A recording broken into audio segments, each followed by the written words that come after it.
Just hold tight. We are going to start very soon. We're just waiting on some people to come on in. But if you're watching us from the live, thank you guys for joining. Feel free to send in the chat about your show, where you're zooming from, and anything you think is important to share. We're glad you guys are here. Just letting you guys know, we just went live. We're still waiting. Okay. But just know that mics are out. Not that I expect anything to happen, but just know. No. You're like, oh, no. Where's the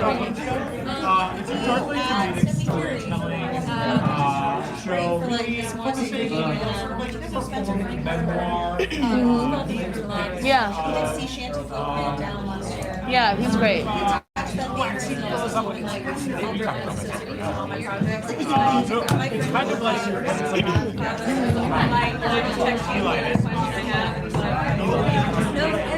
Yeah. So it's nice that he's going to come back. That's great. Sweet.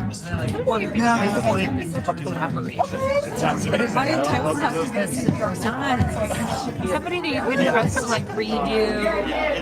I mean, not that I want to be advocating for people to like go off the script, but I think a lot of the stuff I do. Yeah. Can you? Yeah. You went up on this line, so I didn't do it. Yeah, Claire was. She did the studio. Do you need headphones, Rob? I just got locked out. Really got me. I guess I did. Password. I'm gonna look for it again. Well, maybe. Oh yeah, actually, I don't know. They like to see while it's. Oh wait, that's right over here. Yeah. It is long, but it's cool. You can see everybody. Yeah, you're close. People like that. So they can see very aware. Oh yeah. Well, yeah. I went to like an 11 concert one time, and it was great for the show. The people were like, last name or his name.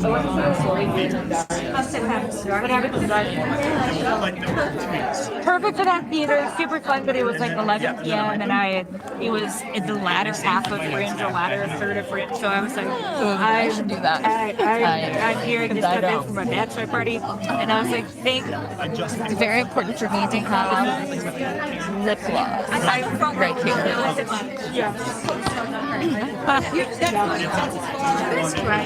Yes. No. I did, but the game is not in the center. Just in case. Okay. This time. Of course. Wait, you guys here? No, I did not. Okay. But I am noticing that the ride is not. I can do that. Oh my God. My friend is driving me.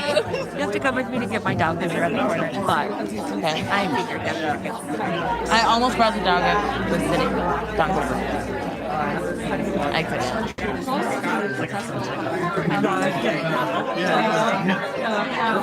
True. Honestly, the person that I'm dog sitting for has that status. Like, this dog is attached. Madonna? I mean, Is it Madonna? Oh, you're all set too? yeah, but she really is. Like, there's no question that this dog is just like with her. And if someone has a problem, like, they could try to say something if they want, but this sweet angel dog is to like melt their heart for The dog? Yeah. Do you want me to send it to you or you got it? yeah. Do you want me to send it to you? That'd be awesome. Yeah. Okay, yeah, perfect. One second. And he's a little Pomeranian. Yeah, I'm really kidding.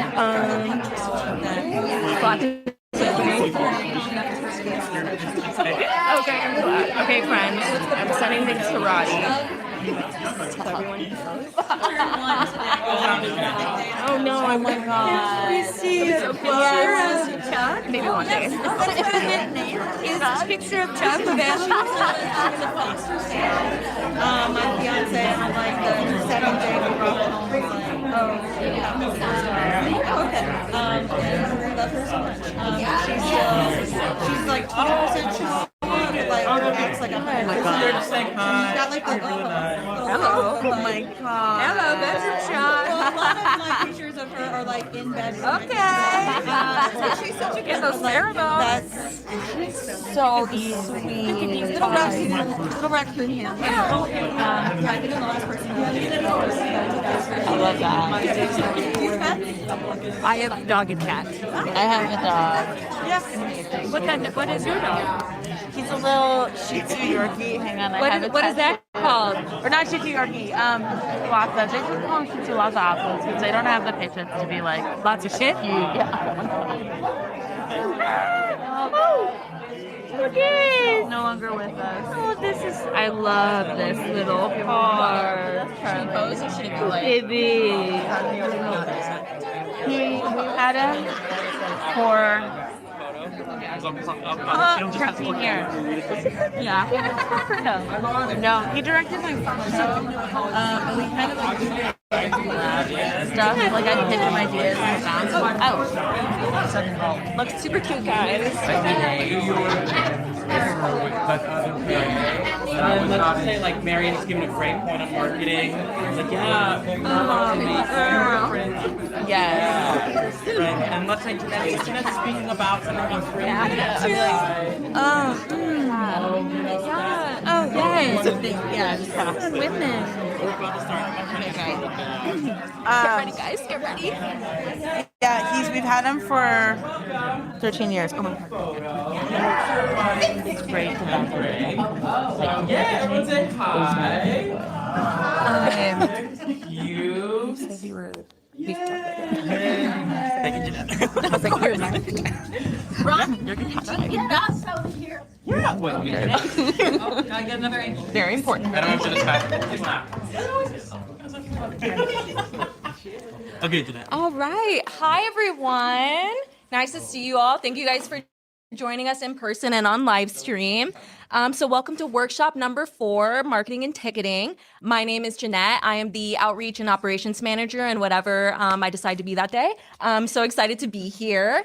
So before we get started, just want to say Hollywood Fringe acknowledges that we are on the unceded lands of the Gabrielino, Tongva, and Chumash peoples. Our statement serves as a practice as we commit to furthering our connection to the indigenous communities, past, present, and emerging. Thank you to Los Angeles LGBT Center for hosting us today. Such a great space. So excited that they continue to be a venue with us. So we have some great panelists here today who are going to give you your expertise on marketing and ticketing from their own expertise. But before we get to everything, I have some general announcements. So just, bear with me. I promise I'll get it efficiently as I can. And yes, we are live streaming and recording this session. So if you guys are like, wait, I remember something, or that was like a really great point someone brought in, don't worry, it's all in our YouTube channel. All right. Hi, guys. No worries. Hi. Perfect. All right. So some key dates and deadlines. April 15th is the registration and venue booking deadline for the printed guide. That's a very important one. If you guys are getting our newsletters, guess what? You're going to get more from me just about that. So just be ready. May 1st, tickets go on sale. How exciting. June 4th to the 9th is previews. June 10th, opening night party. No shows that day, just celebrating opening night of HFF26. June 11th to the 28th is the official festival. June 29th are awards. So events.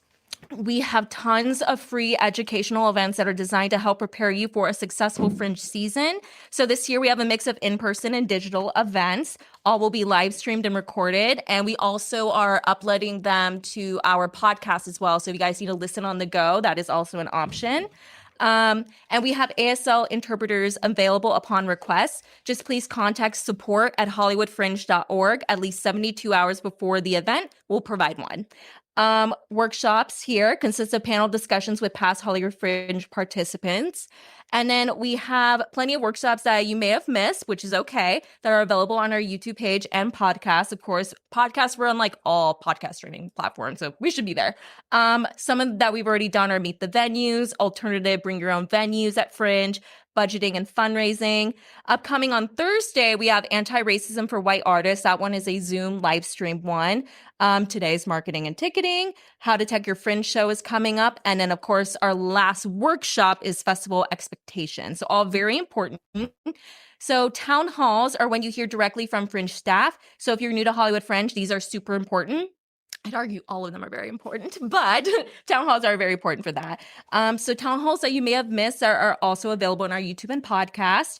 Town hall number 1, welcome to Fringe. Town hall number 2, how to make your Fringe show accessible. Roddy and I just recently did that. Really, really helpful. And we had some great expertise on that one as well. Upcoming town halls, town hall number 3, printed guide, ticketing, and press. Please, please, please attend that one and watch that one. That is so important. We're talking about marketing today and ticketing. So some ideas are going to come up. I would say that for those who are like, oh, what's like the next most important one? I would say anti-racism for white artists and this one. And then of course, town hall number 4, make the most out of your Fringe experience. So then we also have virtual web sessions, digital educational series about navigating the website, and many tools available to you as a Fringe participant. So a web session you may have missed was recently we had web session number 1, site navigation and projects page. Roddy did that one. He's great. He's amazing. He's perfect. So please watch it if you need that expertise.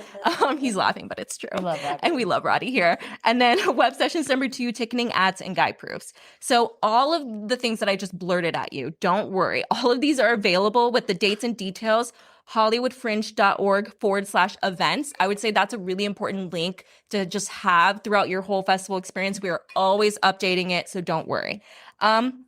Office hours begins this week, tomorrow. Will be every Wednesday through previews. Again, go to hollywoodfringe.org/events. Office hours should be like near the end of the page or maybe at the beginning. I forget. I'm on that a lot. And it'll have all the information there. So hopefully if you guys are joining us tomorrow, make sure you say hi. So speaking of which, start engaging with the community now. Make sure you're signed up for Fringe newsletters. If you registered as a show, you should automatically be getting those. I just sent one out today with a lot of information about workshops and marketing. On Friday, we actually created a blog post all about marketing at Hollywood Fringe. That is really, really helpful. If you guys are like, what is she talking about? If you go to hollywoodfringe.org, on the top right corner, there's a little link that says Artist News. Click that. The most recent blog post has it's a lot, but it's so helpful about specifically marketing at Hollywood Fringe. That's something we've had a lot of artists ask us in the past, so we decided to create for this year. And again, we're always going to update it when we have new information. Make sure you follow us on social media, please. Instagram, Facebook, and of course, YouTube. You want to subscribe, all Hollywood Fringe. When you're starting to post on social media for your show, feel free to use the hashtag HFF26 and tag us in posts. Not only is that great for your show, but it's also good in getting the community networking online. And make sure you use our official Facebook group as well. We're almost there, guys. Don't worry. So again, we're always here to help. So if you guys need any support, just email support@hollywoodfringe.org with any questions. Artist Hub is your new toolbox for all things producing at the festival. So if you go to support.hollywoodfringe.org, Artist Hub should be there. Hey, book a one-to-one session with our programs director, Roddy. Again, he's perfect. We love him. The link to the schedule can also be found in the Artist Hub. Please do that. He's awesome. Okay, code of conduct. So we don't have many rules at Fringe, but we do take our code of conduct very seriously. So if you register as a project, you and your team will be held accountable for your actions as you participate in the festival, as you should in any professional environment you choose to take part in. So please read the full code of conduct at hollywoodfringe.org/conduct. Remember to share the community ethos and code of conduct with your team. Speaking of which, one recommendation, we can't obviously hold you to it, but once you start rehearsals with your team, we really, really highly recommend you go over it as a team, as a cast for, table read, whatever you guys do for first rehearsal, just go on, read that together. It's on our website. And then that's really good. Maybe you guys can create rules for yourself as a cast and crew. But we really recommend everyone has that knowledge. Okay, let's chat with our panelists. Yay. Okay. Yes, thank you. Thank you. Yes. Come on, let's go. That was awesome. Thank you so much. It takes one to start a motion. Okay, so let's get started with introducing our wonderful panelists. So I'll start with me. No, I'm kidding. But no, I will. I'm just kidding, but I'm going to. So, hi. My name is Jeanette. I use she, they pronouns. I started as a staff member in Fringe in summer 2024 as a community coordinator. But I also produced a show as a scholarship recipient back in 2022. So I'm so happy to still be here in the Fringe world. But I don't know everything, as I've been told. So our panelists are here to help with their expertise on producing at Fringe. So let's start with introductions if you don't mind sharing. So you'll say your name, pronouns, a visual description, a little insight into your background experience and experience with Fringe. And I realized I didn't do a visual description, so I'm just going to do an example and then we'll just pass it down. Hi, my name's Jeanette Srinivasan. I use she, they pronouns. I have short black curly hair, glasses, a green cardigan with a white top, jeans and black shoes. And I already talked about my background experience, so I won't bore you with that again. All right. Take it away, Emma. Thank you. Wow. Thank you. Great job, by the way. Thank you so much. Excuse me. Hello, I'm Emma Irene Olsen. My pronouns are she, they. Excuse me. And I have short brown hair. I am wearing a blue and white striped oversized men's work shirt and a little blue tank top and blue long skirt. And dirty shoes. And I produced and wrote and performed in a solo show in 2023 Fringe, and then a musical in 2024 Fringe, and then I'm doing a new solo show this year. I almost said 2025. Called what? Oh, it's called Space Company. And if anyone, Space Company is not just a company, it's a family. And if anyone's interested in learning more, I do have business cards. With me. Slay. That was awesome. Thank you. I don't know why I'm going to break this. I know. My name is Elena Martinez. She, her. I have very clearly dyed reddish hair with bad roots, and it's tied back in a claw clip. I'm wearing glasses. I'm wearing checkerboard overalls with a green shirt and dirty tennis shoes. Mention the earrings. Oh, and I have earrings that are little cats that look like they're jumping through my ears. Which hopefully sometimes their bodies flip. Last year I produced produced and devised funeral show. Woohoo! And had a fabulous time. And this year I am back with a new show called Goody. That's me. Yeah, here you go. Okay. Yeah. Hi, everyone. My name is Mary Bonnie, she, her. I have blonde curly hair, black shirt, jean top, chambray over thing, whatever. Thank you. And a coral skirt. I come from a film and TV production background, but I'm obsessed with the Fringe Festival because it's such a great opportunity to put up new work in a gatekeeping industry. So congrats to all of you for embracing that opportunity. I have mainly produced musicals. I just want to do musicals for the rest of my life. That's what I've decided in this world we're living in now. So 2 years ago, I produced the jukebox musical Les Millenniables. Last year, I wrote and produced. It was a very fun show. Last year, I wrote, produced, and was one of the actors in One Up the Musical. And then this year, I'm producing a staged musical reading called Dust Bunnies. Yay. Hello, I am Annika Hoseth, she, her pronouns. I have a medium length brown hair, blue shirt, jean jacket, gray pants, and tan ankle boots. I did my first Fringe show last year, which was very exciting. It was a musical called Kittens. That is my thing. I write musicals. I've written like 4 musicals now. And I am back at the Fringe again this year with the unofficial Meet the Robinsons musical parody, if you guys know that Disney movie. Perfect. Thank y'all so much. Also, I thought Annika said great pants, and I was like, okay, great pants, but you said gray. My bad. I was ready to support you with that one. Gray pants. All right. So we're going to start with ticketing. So we're going to get into all the logistics on how to ticketing and comps on our Monday, April 13th, 7 to 9 web session. And April 12th, maybe I should switch it. Town Hall 2 to 4. But we want to touch on it generally here to kind of get those gears going. So this is a rule that we have at Fringe. When selling tickets, 50% of your tickets must be sold through the Hollywood Fringe site. So half of your house size must be available on our site to be sold. But you can use third-party platforms for the other half if you prefer to do that. I will say most shows sell 100% of tickets on Fringe, but no, that is an option if that's something you want to do. 100% of your ticket sales on the Hollywood Fringe site goes back to you as an artist. So some third-party platforms may take a cut of your tickets, so just something to be aware of when all right. When exploring those options, that was awesome. You can also sell all of your tickets on the Fringe site. Again, if any tickets you sell on the Fringe site go directly to you as an artist, no, you have options if that's something you want to look into.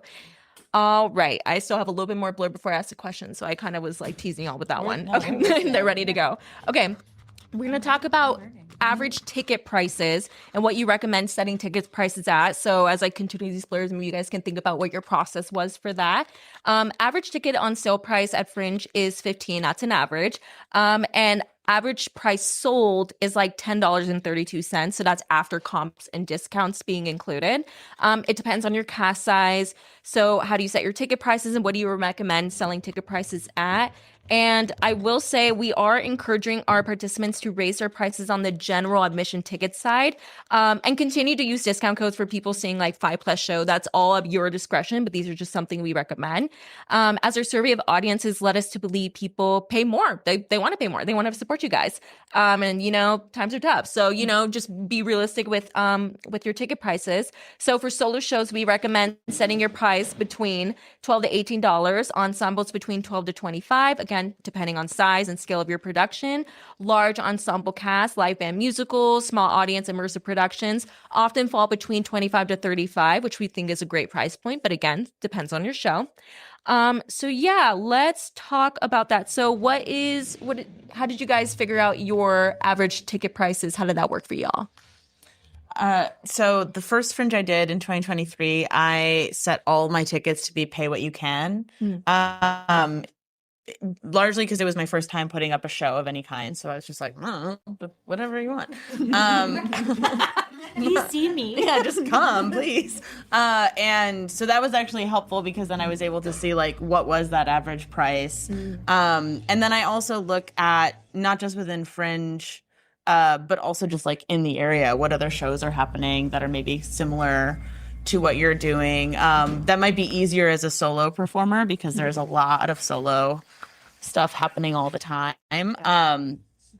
But yeah, I think that was kind of the mix. So the first year was pay what you can. The second year I did $12, and I think my like out the door was maybe $9 with comps and discounts. And then this year I'm planning to do 15, maybe 18. We'll see.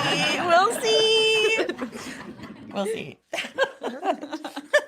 I think that ticket prices are all about like whatever the goals you have are, because there's financial risk that we're all taking on by putting up and producing a show. So just be cognizant of your budget if that looks like it. I should say that I am an accountant, so I approached it from that angle of like, hey, what am I putting out? I also just want to say this isn't about pricing necessarily, but like having your ticket sales be through the website is so good. You can do comp codes through there. You can do discount codes through there. It also gets people to go and know the website for your show early on because you will want them to do reviews. I know that's not what we're talking about here, but like get them familiar with where your landing page is so that they can go back and give you a review for your show. I went with 15. I think I ended up being around 9 or 10 out the door. I also, though, was like, you know, if I had room at the end of the day and people wanted to come and pop into my show, I would have like a Venmo outside and I'd be like, you can pay me, but I just want you in there. Like my show was highly immersive. I needed a lot of audience participation. So getting people in the seats was really important for me.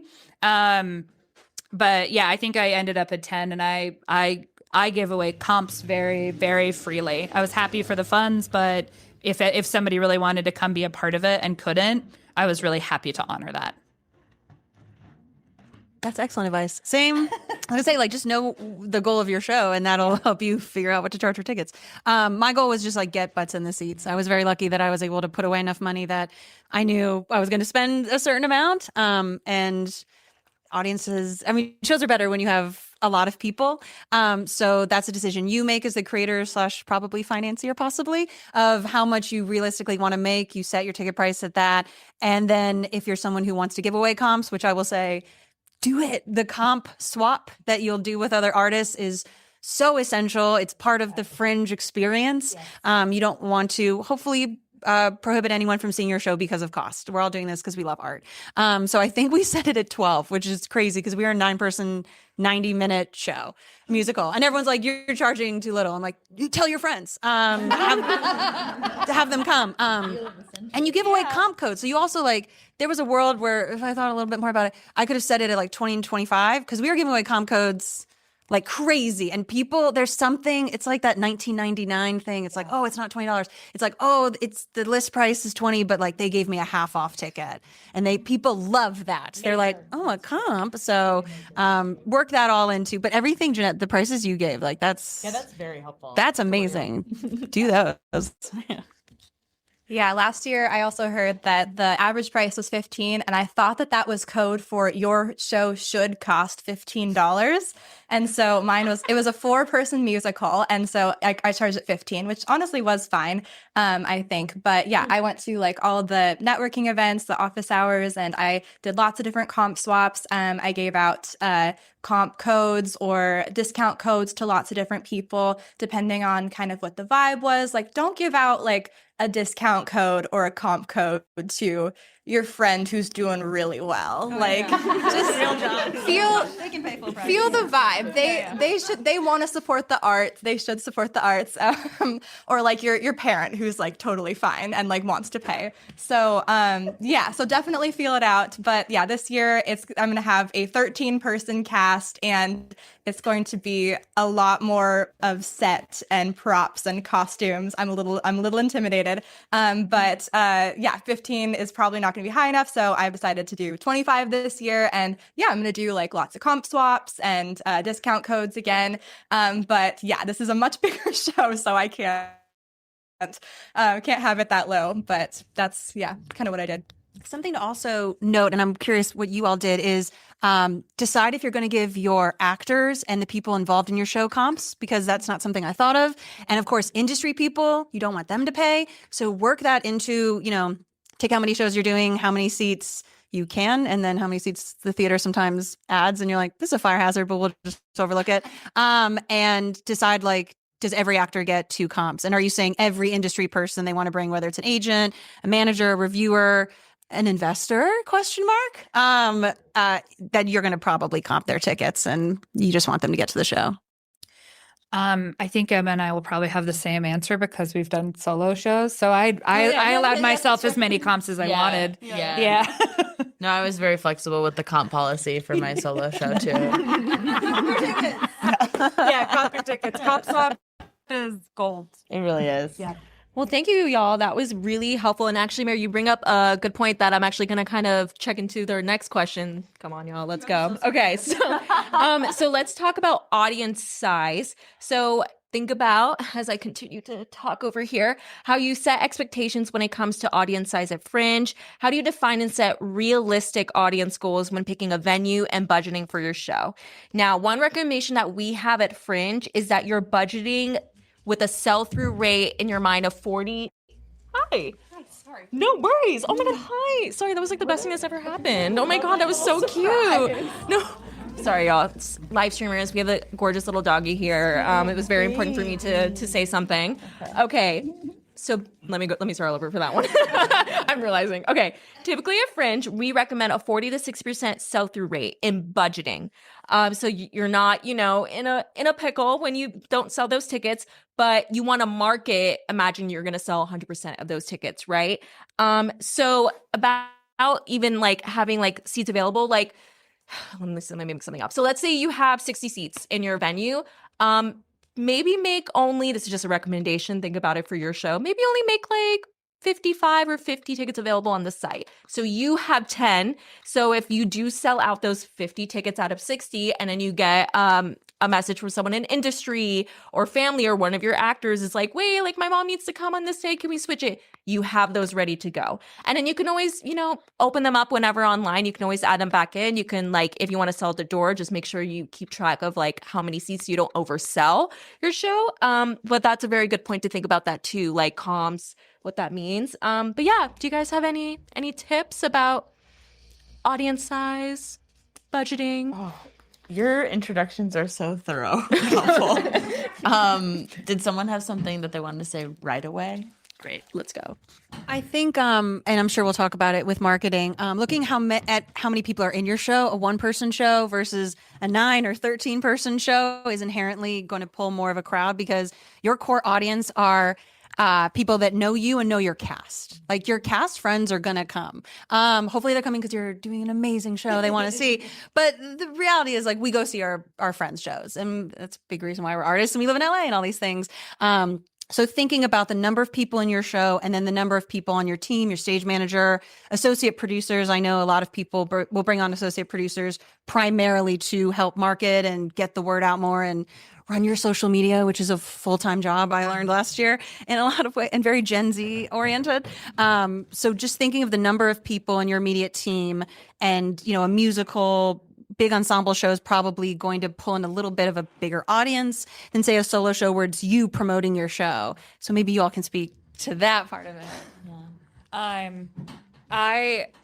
For budget, don't be afraid to budget. I am such a huge proponent of budgeting in my life, as well as like for anything that you're doing. Yes, but just like, don't be afraid to look at the numbers truthfully and like to understand what you're doing, what your rent is going to cost, when you're going to make that. Like, take care of the administrative work outside of your creative work up front, so that you just get to be a part of it. Once Fringe is underway, you're watching so many shows, you're doing shows, you're being around people, you're exhausted. Yeah. So like, you don't want to have to worry about that. You want to know what numbers you need to hit, so that at the end of the day, you're going to be able to have food and pay rent and do all of that kind of stuff.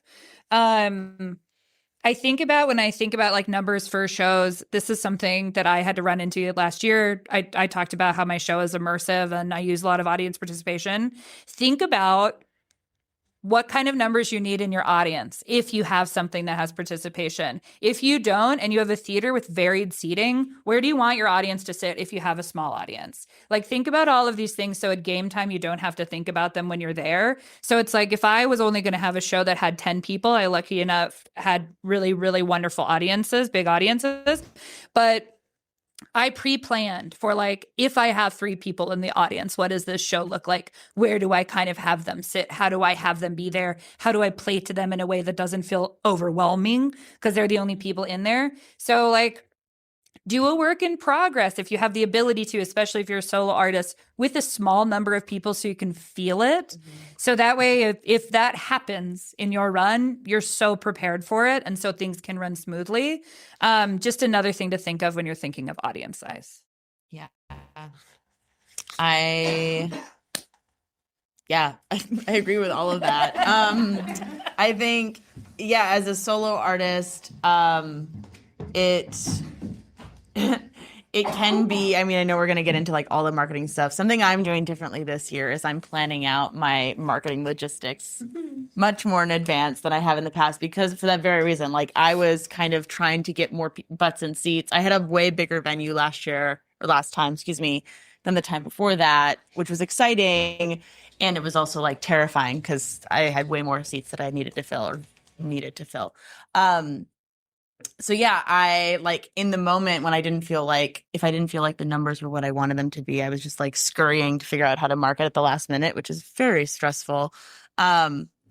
So I think, like you were saying, just doing the best show for however many people that show up is always the advice. And it's lovely to be like, we're going to try to get an absolute sold out run. And it's also just as lovely and rewarding to not have a sold out run, to have a 40 or a 30% sell through run. Like, it's to just do the show is such a gift. So, I also just would say, like, the budgetary things are important. Obviously we have to, like, make sure we're not overspending, but as much as you can, try not to put too much pressure on yourselves to like have the highest numbers that you think you should have. And really focus on those who are making the commitment to come to your show, because that's what it's about. Yeah. Anyone else? Does it? Oh, we're passing. No, I'm like trying to figure out the vibe. Yeah, and I would say in terms of like strategy and like filling up your houses, like definitely try to get as many people as you can to come like early on, because like we're all talking and we're going to say that like, oh my goodness, I saw Mary's show and it was amazing. You have to catch it like later in Fringe. And that's going to be what's super helpful to you. And also, odds are you're going to get a really weird time. So if you can start telling people, hey, maybe come to my 11 p.m. show, I'm going to give out cookies or something like that, then that'll also help you out, so you don't have one show that's just absolutely dead and then the rest of the shows are more packed. So kind of thinking ahead with some of those things could help. And I'll just say one quick thing about budgeting. I know you did a whole panel on budgeting. Watch it. It's so helpful. When budgeting your show, the maternal producer in me wants to just note, if you're having rehearsal during dinner, you might want to get pizza for your team. Have snacks, have water bottles. Everyone has refillable water bottles anyways now, but especially if you're not paying your actors, which I know is common at Fringe and we all love to do the art. But just think of other ways that sometimes are financial. I learned pizza for 15 people is way more than I thought it would be. But they also were rehearsing from like 5 to 8 because that's when people were done with work, and rehearsals after like 9 or 10 on a weekday are not productive. So just remember to take care of your team. It's going to make the experience better for you. It's something we should all practice as creators, and it'll make your show much better. I'm going to quickly hijack as I was coming back. Oh, no, great. No. Sorry. I'm like, Elena. No. Just a friendly reminder for us, and I'm saying this for myself, to speak a little closer to the microphone for our live streamers. That was it. Thanks, y'all. Okay. Thank you guys. That was very, very helpful. All right. So now we're going to transition into marketing. Again, don't worry. Look at our upcoming town halls for all that budgeting and ticketing stuff, but it's something to keep in mind. So don't forget, when it comes to marketing, you are responsible for marketing your individual show. We at Hollywood Fringe are responsible for marketing the festival as a whole. We have pole signs in Hollywood every year. We send out press releases. We work on getting partners in the area involved with the festival and getting our printed guide into local businesses. But again, it's up to you to market your individual show. So speaking of the guide, the printed guide is 100 pages of how to Fringe for audience members. Every show that registers by April 15th will have a text listing in the printed guide, as well as inclusion in the daily schedule, which is included with your registration. And we distribute the guide all around Hollywood coffee shop bars, our venues, all that fun stuff. You can also purchase an ad in the printed guide. Buying an ad is the only way you will have a visual imagery in the guide. So again, as part of your registration, you have that text listing, but if you want your image of your show, you're going to have to purchase that for the guide. It's a good way to show off your branding. Guide ads start at $125 for registered participants. We don't make money off of this. This is solely to help promote your shows. The guide pays for itself, essentially. Let's see. And if you don't have a good visual for your show, if you're like, oh, that's not really an aspect, that I'm really like on top of, then maybe the guide ad isn't for you. You don't have to do it. That's something too that I might touch on later too. Doing too much is spreading yourself thin. And then at some point you're not going to get the results you want. So just like know the solid things that you can do in terms of marketing and producing your show and stick to those things, is my recommendation. Because realistically, like, look, y'all. I'm remembering when I did my show and I'm looking back and I was like, oh, if only younger Jeanette would have known this. Like, I wanted to do all these things and all these events. And I had like a team of like 3 people and I was doing like most of the work because I was still in college. And if I just focus on like 3 main like networking and social media stuff, I think I would have had an easier experience with marketing. Again, just, be realistic with your time and energy and money. Just think about that. So let's see. Oh, do you want to have an inside cover or centerfold in the guide as your ad space? We run a premium auction only for those who have already purchased a guide ad starting in late April. You'll hear all of that in newsletters coming up. And so if you purchase an ad, you will automatically get an email on how to enter. We have all sorts of templates and information on our website, hollywoodfringe.org/ads. And you can purchase an ad, hollywoodfringe.org/market. We also include Canva templates, which is a completely free design software we recommend you use for your marketing materials. You can make postcards, social media posts, and more. And make sure you register for the festival before purchasing ads. You get a participant discount for 50% off the listed guide prices. And then digital ads on our website can be purchased at any time. And then friendly reminder, we have a blog post. Our most recent one is all about marketing at Hollywood Fringe. It has all that information there as well. All right. We have a lot of discounts that I'm going to get into real quick. So discounts for graphic designers. We have a ton of graphic artists with special discounts. Go to our artist hub on Hollywood Fringe for all that info. We have printing discounts from 2 amazing local print shops, Minuteman Hollywood and Arnold the Printer. If you want to get the word out about your show through a special media package, you can contact NoHo Arts District. This is all in our artist hub again. And there's also special Fringe event and marketing opportunities through the LA Female Playwrights Initiative, and so much more. So again, make sure you register and book your venue by April 15th to be included in the printed guide. So that means you booked a venue and they've made a deal on the Hollywood Fringe website and you have approved that deal. And you've paid your registration fee to be a part of the festival. April 20th is the last day to purchase and upload your guide ads. And then it's also the last day to make edits to your guide listing, which means double check your runtime, performance date, time, short description, title. So again, even if you're not purchasing a guide ad, please make sure you double check your listing, your text listing, because if there's a typo, if there's an extra punctuation, we're just going to assume it's artistic choice because we don't know. So just make sure you check because once it's printed in our hundreds of guides, that's where it goes. So again, if you keep up with our newsletters, we're just going to be friendly reminding you all of that information. All right, back to our panelists. Okay, marketing budget. So how do you factor marketing into your budget? Is it a large or small amount in your overall budget? What's the approximate percentage of your budget you spend on marketing? Just anything you've thought of, even if you didn't think about it too much until the middle of the festival. You can be honest. Yeah. I'm going to be so honest. Go off. I have not thought about the specificities of those questions until this moment. So it's never too late. I'm actually going to hand it over because I know you have an answer for this. Last year I spent more because I got a PR person. And I did a PR deal, which was that was really incredible. I'm not doing that this year. So my marketing budget is paying for print and more time. So it's like a time budget thing for me now, which as somebody with ADD is not my strong suit, but I'm going to try to make it work. Oh my gosh, come to me. He wants, So I think it depends on what kind of marketing you're looking at doing. I think that we'll all probably have posters and postcards, whatever your postcards can be. Like Emma has cards right now for today. So make sure you factor in print. You're going to want those materials. And then it's sky's the limit. So it's whatever you want to do with your budget. I'm a pared down budget. Because that's what I can afford. And then that's also what I want to do. But if you want to get a PR person, you can look into that. That would get press to come, which is not the same as marketing, but similar. If you want to hire somebody to do your social media, if you want to hire a producer, if you want to do all of these things, that's your budget. I think you would know way more about that. Well, let's see.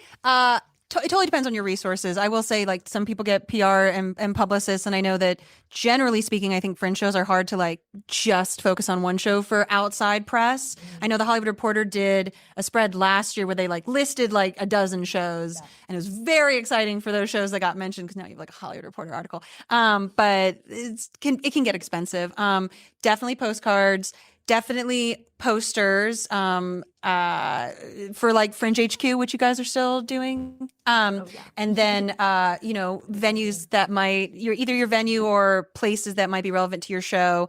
I did pay one of my Gen Z cast members because I learned it takes me 4 hours to make a CapCut video with captions, and it took them 10 minutes. And it's like, this is money well spent. Like, my time is money. And I was able to allocate some towards those, like, those videos at rehearsal and they have to be captioned because your sound won't be on, and all these things I learned about the importance of social media and that your crowd is on it. But in terms of budget, I'm trying to like come up with printing costs were the main marketing cost. And I want to say I spent like $300 between lots of versions of postcards, of which I brought. So if you guys want to see the versions, the third was the one that worked the best. So learn from me in that way and save money.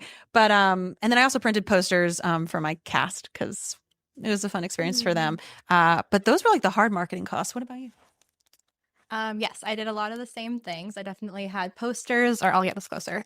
So yeah, you're going to be giving out physical like postcards, business cards to other Fringe people for the most part at these like office hours events. So anything that you can have that will kind of set you apart, because they're going to come back from these events with a giant purse full of all of these like cards, and sometimes it can be overwhelming. So I ended up getting these like Shutterfly magnets that had my show's all of its information on it. And I'm like, okay, maybe that can kind of set me apart. They can put it on their fridge. It's kind of cute. And then they'll have my dates, and then they'll have my name as a writer. That's kind of fun. And then, it was kittens. And so I had these like cat ears that were like see-through that I gave out to people. And so that's something kind of fun and random that they can wear. They can wear to the show because you can like see through them. It's not going to disrupt anybody.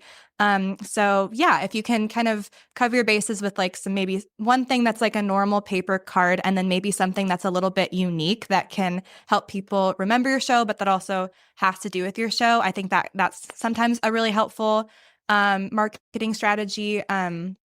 I want to say I spent like $100 on everything.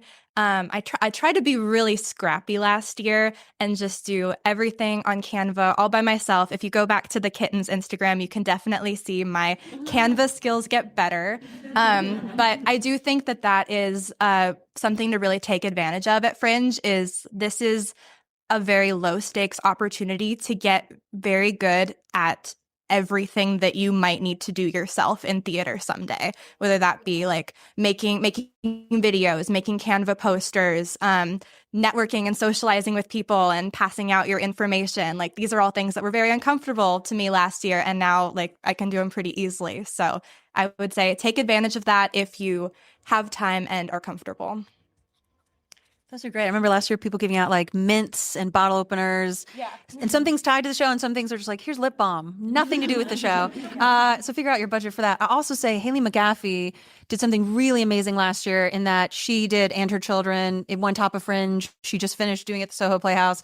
She had a traditional postcard, but her show was about an NRA rep it was about gun violence and in today's world. And she, again, had a simple postcard, but she had bullet holes through it. So she poked a pencil through it. And it just, when you're at office hours or you're talking to a million people, it just like stops you in your tracks. And it's like the suggestion of what her show is about. It's not super extreme. And her show was very emotional, but I remember looking at it and thinking, this is so smart and so creative, and it didn't cost you anything. You just found a really cool way to market your show. So really, as artists, stretch yourself and be creative in that way. Cause I still look at it and I'm like, this was so smart. And it was an incredible show.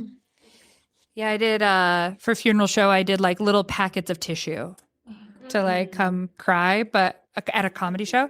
Back to like you're going to learn everything that you need to do to produce a show. The most cost-effective thing that you can do for your marketing is really figure out how to describe your show in 1 or 2 sentences. So it's like, you're going to meet all of these people. You're going to come away with postcards. Carry the postcards not only to office hours, but everywhere. Talk to the guy at Jersey Mike's. Talk to your barista. Talk to whoever. I lived with those postcards on me for the entire like April, May, and June. But yeah, like The biggest, most cost-effective thing that you can have is just be excited about the show that you are doing. Excited enough that you want to tell everybody about it. You're producing a show. You're having the opportunity to share your art and who you are. Like, people will feel that. And you'll feel that at office hours. It'll be like a wave. Like, so everybody will just be like, I don't know, I got this new thing going on. And you're like, great. The people who would tell me about their shows and be like, I have this thing. It's like, I don't know if I'm going to remember your conversation, but if you're excited to tell me what you're going to do, I'm going to remember that. I'm going to remember the piece of paper that you gave me, your postcard. So if you can get it out in the time of that you ordered a drink from the bartender and you get the drink and you can describe your show in an exciting way, like, spend time on that, because that is so important and is so, so useful. Like, you want to be able to answer that question to a billion people so that they come to your show. So, like, that's $0. That's true. That's really good advice. Everyone gave really good stuff. I did think of one other thing. Thank you. I thought of, like, because you were talking about social media, and social media is a helpful tool. And my other piece of advice is, like, do not let it be the end all be all with how you think people are aware of the show or how many people you think are going to come. I promise you those numbers do not correlate one way or the other. What does correlate is word of mouth, comm swaps, like inviting people directly. It can feel like social media makes it so easy to feel like we've announced it to everyone that we know in our life because we posted it on this bulletin board that they all have access to. But as you know, we don't all see everything that our friends post. And the reality is, when someone reaches out to me directly and is like, hey, I'm doing this show, I'd really love it if you came, that means so much. And I'm never like, what? No, I'm always like, yeah, I would love to. So sometimes I get in my head and I'm like, they don't care. They don't want to see it. Yeah. Yes, they do. And yes, they do. So invite people, text people, tell people in person, email people. Email lists are great. And the other reason to do stuff on the Hollywood Fringe website for ticketing is it collects everyone's emails. You can communicate with them, not just during Fringe, but you get to have those email addresses afterwards too, so you can build a nice little email newsletter for yourself and let folks know what you're up to. And the other thing I'll say with social media, and maybe this is a hot take, I don't think so, don't give it your money. Do not give it your money. I promise it will be money poorly spent. It's like throwing it in the garbage. If you want to spend money on digital ads, do it on the Hollywood Fringe website. Don't do it on Facebook or Instagram. Don't do it. Don't. It's a trick. Genuinely. Thank you for listening. It's very important to me. That was, y'all are amazing. Y'all really, like, I'm looking here and I'm like, oh, we like jumped all these questions. That was like so incredible. It's like you guys were like reading this. That is a great tip. I will say too, because I've already gotten some questions about this. We have our first office hours tomorrow. A lot of those postcards get passed around then. Some people are like, oh my gosh, I don't have my postcard. I'm gonna make. It's okay. It's okay. Why rush on a product like that you're gonna spend money on? Like, take your time with it. If you're gonna come join us tomorrow, bring yourself. That's all you need to do. And specifically about like explaining your show, yeah, it's like a log line, you know, like in film, like you can look it up online. You're like, how to write a log line. You should know how to market your show very quickly. You should be excited. Tip, if you have like, you know, a cast as well that's doing marketing for you, make sure you guys are all on the same page of what the show's about. I've had conversations with Fringers last year and I was like, and hearing different perspectives, which was awesome. And I was like, oh, it's about this show. Okay, I know that because I work here, but I really wouldn't have put two together. And you want to make sure you stick with people. Speaking of which, you know, we'll get into this too, but talking about office hours, networking, passing out things, be respectful, you know, don't spam people, whether it's like social media or, you know, like read the room. If they're clearly not into it, then they probably wouldn't be into it to like, you know, sit in a seat in your theater, in your show. That's okay. Not everyone needs to, but then you can take that time and find someone else who does, and they'll tell all their friends and so on and so on. So just keep that in mind as well. There's more things you guys said. One thing. Please. Yeah. Also for office hours, like, if you bring something that's unconventional, kind of how you were talking about it, because you don't have your postcard tomorrow, like ripped off pieces of paper with your name and your show name, do it, make it be something. Yeah. I spent 2 hours making these today. The other thing, yeah, which is like, this is perfect.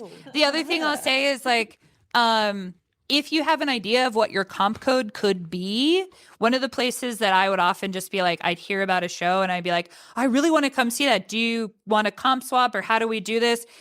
Have a comp code ready or a name of a comp code or whatever you're going to use if you're so that you can write it down, like bring a marker, be able to write it down. There were so many ones that I was like, oh, I'll email you and ask you for your comp code. That didn't happen a lot. But if somebody wrote it on the thing that I was having, I was like, I will get that ticket tonight when I'm at home. So just like make sure that you come prepared to write stuff down, put it in your phone, put it on a piece of paper in a notebook, whatever. But that's a great place to do comp swaps and like get that stuff going. That brings up another point. Thank you. That reminded me too. Again, like, think about like how much you actually can afford for like marketing, like physical marketing. We'll get more into that in a second too. And if that budget is low or whatever it may be, like utilize the free resources, social media. Like you don't have to pay to boost your post, but you can use social media and you can use it and use it and use it. Like it's fine. One recommendation I tell a lot of fringers, just from, I've also done social media for random like other jobs and stuff, is QR codes. If you run out of postcards, maybe have like a picture or like the JPEG of like the postcard with the QR code on your phone. Yeah. So if you run out or if you're talking to someone on the screen you don't have and you're like, hey, scan this, here you go. Easy like that. That's my recommendation. For you don't have to do this, but Linktree is free. So sometimes what you can do is make a QR code that goes to your Linktree, and you can always change the links on that Linktree, so you're not worried about the QR code being messed up if you change your links. That's something to think about with Canva as well. Canva is really great for that. What was I gonna say? There was something here. Oh, here it is. Okay. I was like, sorry, y'all. Let me, since we are talking about a lot of physical marketing, I'll say this now. Friendly reminder, we have graphic designers who offer their services with us. So go to our artist hub. We have all those discounts there. Important note about copyright. It does exist, first off. By the way, let's start there. And then say, be aware of images, media, music, whatever you choose to use for your show, make sure you're using it correctly. Again, that's why we recommend you using Canva, since there's a lot of free stuff you could use, because if you make it, it's your own, you own it, right? You don't have to worry about that kind of stuff. If you look at our blogs, please, I'll keep saying that. We have like a whole blog post from last year that we talk about copyright as well. So we're not lawyers, but we're here to help you guys out and give you as much information as we have. Okay, so we're gonna jump here. So let's talk about who you're marketing to, your audience, right? How do you decide who you're marketing to? Does your show, content, topic play a part in the communities you market to? And I will say one marketing tip is, if your show is for everyone, it's really not for anyone. You need to be more specific because you could have a family-friendly show, but that family-friendly means it's different for a lot of other people. Languages is a real thing. Content, like there's so many things. And it's great to think about it too. You need to think about it. I mean, whether it's not in like writing your show, right? You think about your audience. When you're casting your show, you think about that too. So marketing is no different. What do you guys think about that? How did you guys think about that? Yeah, I mean, I guess like I'll talk about my show as an example. It's connecting it to what your show's about. Like, what are you excited about with the show that you're making? And so like, who else is going to be excited about that thing? And how can you engage with them? So my show a couple years ago was called Astro Cabaret, and it was about astrology. Thank you. It was about astrology. So I was really excited to talk to, like, that would be a really good icebreaker of like, what's your big three or something? And if they were really into it, I'd be like, have I got a show for you? And if they were like, astrology sucks, I was like, it's nice to meet you. Have a great night. And no judgment, but you're not going to enjoy my show. And this year, my show is a corporate satire. So I'm planning to like do more things in character, because a lot of people who are independent artists and have to have jobs that maybe they wouldn't have if they didn't have to in that sort of environment, can connect with that really bizarre world. People like, I don't know, children probably won't care that much, or someone who's never worked in that environment might not be as interested. So it's, I like to just kind of meet people, engage based on like, what are we excited about? What are we connecting over? And if it's not stuff that's in my show, then like, I'm not going to try and get them to come to my show. I had my show, the log line for my show last year was I'm throwing a funeral for my father who's not dead but dead to me. A lot of people have varying degrees of response to that statement, right? Like I remember talking to somebody at office hours and she was like, well, I have a great relationship with my father. And I was like, I'm happy for you. But it's like, and so then you get into the place of like, but what about the heartfelt idea of like, what does it mean to grieve somebody who's still alive that you would still see? What does that look? It's, we're talking about that. And how vulnerable do I want to be when I'm marketing and talking to somebody? I think when you're talking about who you're marketing to, of course, you're going to be talking to your friends and family, other performers. This is really a chance to just like fall in love with this thing that you're getting to do. I'm sorry to be a broken record on that, but like think about how many things you've done in your life maybe where you haven't proudly just been like, I'm doing this. And then when you think like, who do I want to talk to about things that I'm excited about? That's your audience. Like think about all of those people, go to them. It could be somebody that you just see walking your dog, but like think about that. I do think like if it is like maybe not for children, don't go for that. Also be really aware of the tags that you use on the Fringe website. I put that mine was family because I was like, it's about family. And let's just say the show climaxes in a climax. And I got a press review that was like, we thought we were here for a family-friendly show. So just be really clear about who is the intended audience here. Thank you what for are saying the that. That's very appropriate important. tags. Yes. Because I felt very bad that was reviewed. She was like, not bad, but not what I wanted. Wow. So much great info. You're hitting it on the head of like, you should be really excited about your show and be excited to talk about it. Office hours is such a great way to workshop your log line. I know our log line from mid-April to end of May changed based on how people reacted. And when I set out to do One Up the Musical, I was like, I'm writing a show I want to see. Like if I'm investing money and seeing if we can do this is the show I want to see. So inherently, I was really excited to talk about it. It was an 80s musical about a video game programmer. So like 80s and video game, I watched people like light up and I was like, okay, that's what we'll focus on. Our cast was also half musical improvisers. I have done musical improv at UCB, which if you're into musical writing, wow, it teaches you so much. But we would go to, they have a musical improv night every Wednesday now.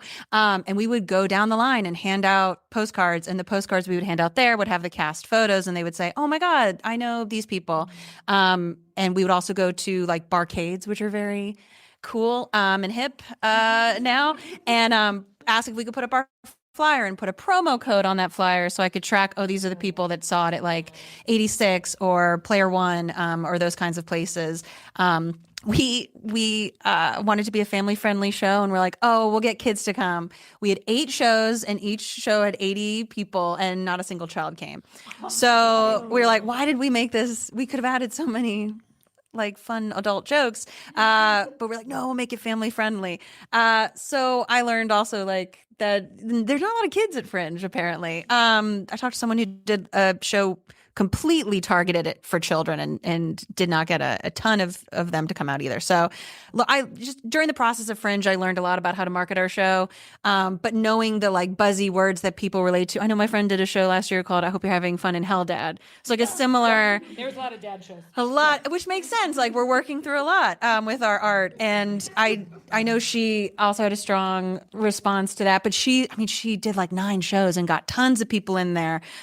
So this is such a great opportunity for you as an artist, and especially in the future if you're producing, as someone who's constantly trying to raise money for movies, is like, do you know the movie or the show that you're doing? And do you know how to pitch it? Because that is such a strength in this artistic world of us making our own projects.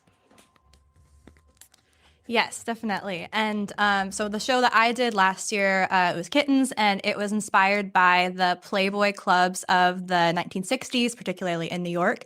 And so, yeah, my log line definitely like took a lot of refining, and I started finding like pockets of people who were like really interested in that and wanted to have discussions about like Playboy, Hugh Hefner, like objectification of women. And so that was really exciting, and I could kind of feel like, okay, who's like really excited about these themes, and who might not be as interested in this and might be more interested in like clown shows. And so you kind of meet so many different types of people at Fringe who are looking for different shows, and yeah, you can kind of suss that out in office hours. I did a lot of work with LAFPI, Los Angeles Female Playwrights Initiative, last year. They have like I want to call it like micro reads, I think is what they're called, where they will read like I think just like 1 or 2 pages of your script with a bunch of actors on Zoom. And so that was really fun, and it got people interested in my show. There's a lot of opportunities to showcase your work and give people a little bit of a snippet and see if they're interested, see like what kind of audiences might gravitate towards you. I like signed up for every single cabaret that I found out about. I even did busking for the first time, which was the scariest thing I have ever done in my life. But I'm very proud of myself that I did. I was just like singing my original songs on Hollywood Boulevard in a sparkly dress. It was so scary. People loved it, by the way. I was there, and people were recording, but yes, that takes a lot of strength. I couldn't do it. But yeah, I think that was the attitude that I went into, is I am just going to put my stuff everywhere. I'm going to put it in LAFPI. I'm going to be in cabarets. I had a friend that was putting on a cabaret. I was like, yes, I'll sign up for this. I was going to do busking. So that'll really help you start finding your audience, because the people that are going to go to these events, other than the busking, those are just normal people trying to live their lives. The people that are going to go to these cabarets are... Hollywood Boulevard. I mean, That's true. But yeah, these are already going to be people who probably like musicals and want some of that vibe. So yeah, that's a good way to kind of find your people. busking is terrifying, and I wasn't ready to do it. But if you want to do Edinburgh, busking will be part of your life. And we don't have to talk about Edinburgh now, but there's so many shows that I know go on to that, especially one-person shows. So just know, like, that's part of your future, that busking. Oh no. Oh, there was something else I was going to say and it left my brain. Shoot. Busking? No, it wasn't busking. Busking? Yes, thank you. Busking? No. But yeah, cabarets, like the fringe cabarets, and also like anything around town. If there are variety shows happening that maybe you can submit to and do little bits that from your show, maybe character work or like a scene from it or a song. If there's open mics that you can do, Elena hosts one at UCB called Not Too Shabby. That's a character open mic. I know the Lyric Hyperion is character open mics, but like those are other ways that you can get previews out there, get more comfortable doing your work in front of an audience if you haven't yet. Then allow more people to discover you and connect with what you're doing. Another social media thing that I'm trying to do this time, I say that because I'm terrible at producing video content, but I'm so sorry.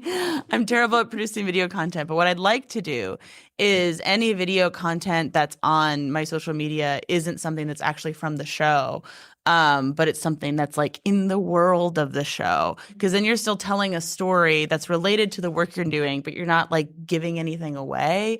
You don't have to edit something that's like 30 seconds from an hour of your show. And it's another great way for people to find what you're doing, because maybe they don't even know right away that like this thing that you're showing is about your show, and that's part of the journey.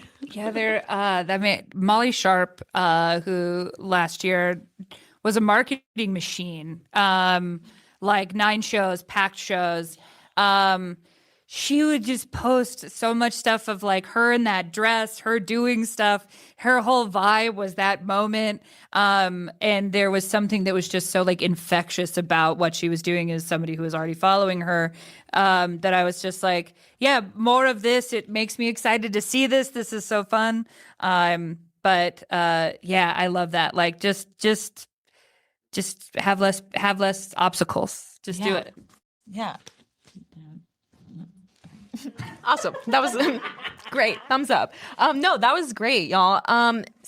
Quick note, by the way, since we were talking about different ways of like physical marketing, if you're gonna market food, for example, just know like what spaces you can bring that in. Like some of our bars won't really allow that. Is what we've learned. So just be aware. Also, maybe it's because I'm sour because I've had to go gluten free, but like make sure you consider. I'm so sour about that, but that's like my personal problems I need to deal with.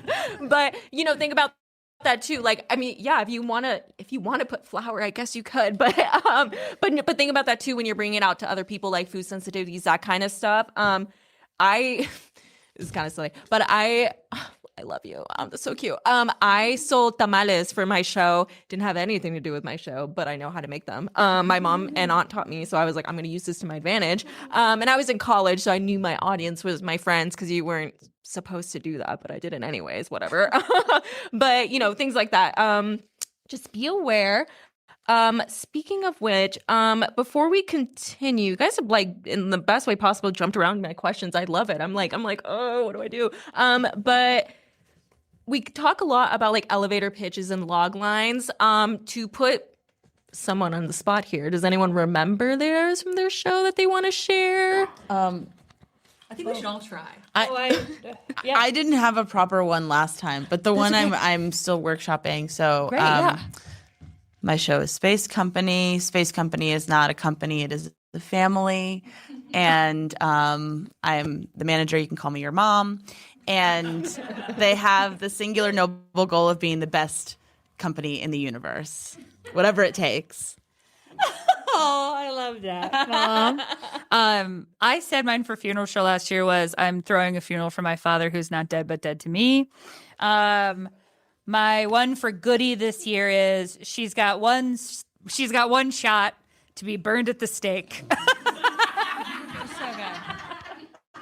And it's just like that's like 8 words or something, 10 words, and you've got them hooked. I'll try to remember mine because I was just putting it on a website today.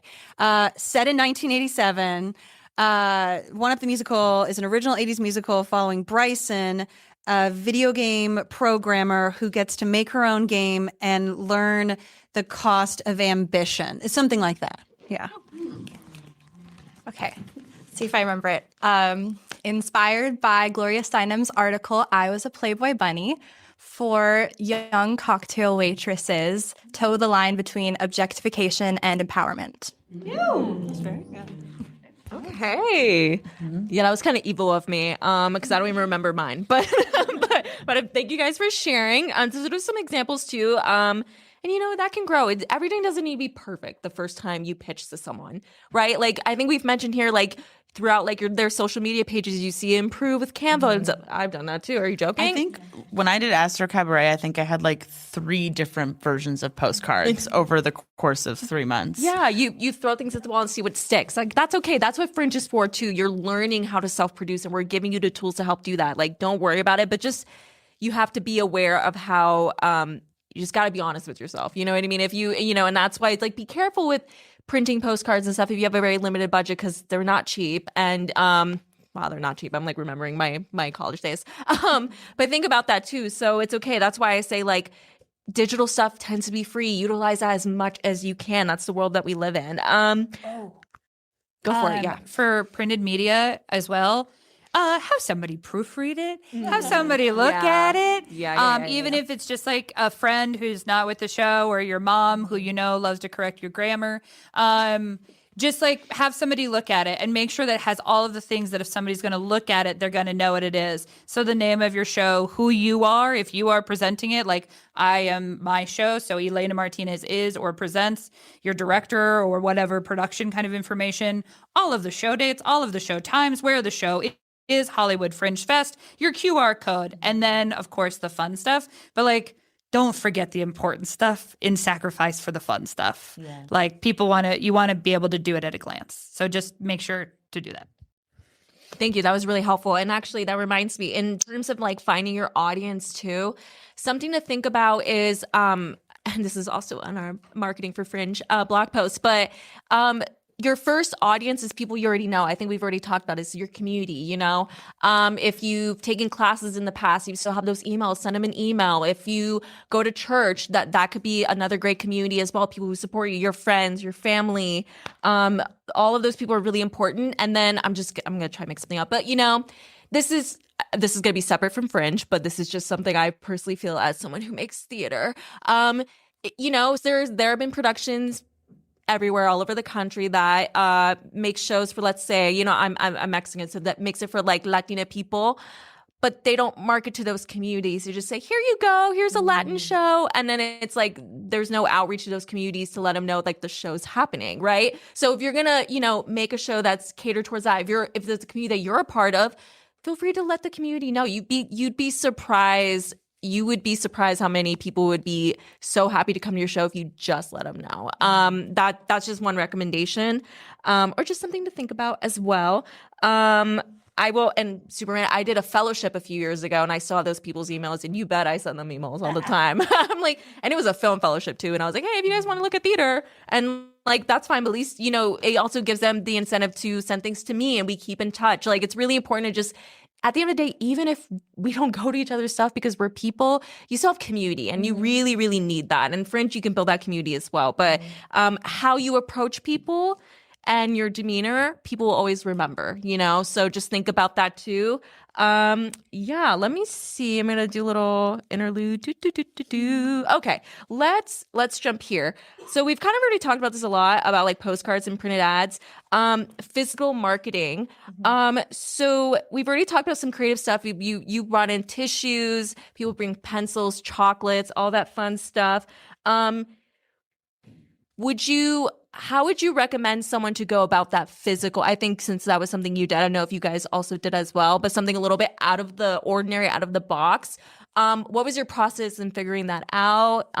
Yeah, just in case the people were interested in doing that, to put you on the spot. I'm sorry. No, I think you probably did it more than I did. At the first office hours, somebody gave me something with like a snack attached to it. And I was like, what is my show's thing? I want to do this too. So I just started doing those, and I would carry them around.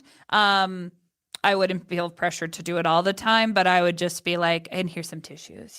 Here. Because another thing that I would say is like, the morning has begun, or something like that. I do want to give my mom some credit, because she was very excited about me producing my first Fringe musical, and she was on Shutterfly all the time, and she found this amazing deal that I think I just had to pay for shipping, and I got like 50 magnets. And then when they came, they were misprinted, so I got 50 more for free. So that was awesome. And so it was basically just a postcard. It looked like a postcard. It had all the information for my show, but it was like, you know, something a little different and fun, and it could like hold up their groceries on their fridge. So I was very proud of that, and people seemed to be excited by it. So that was one thing I gave out that wasn't super expensive. And then I forgot to talk about this earlier when we were talking about ticketing, but since my show was kind of inspired by Playboy, we kind of had a different tier of ticket that was like the VIP ticket.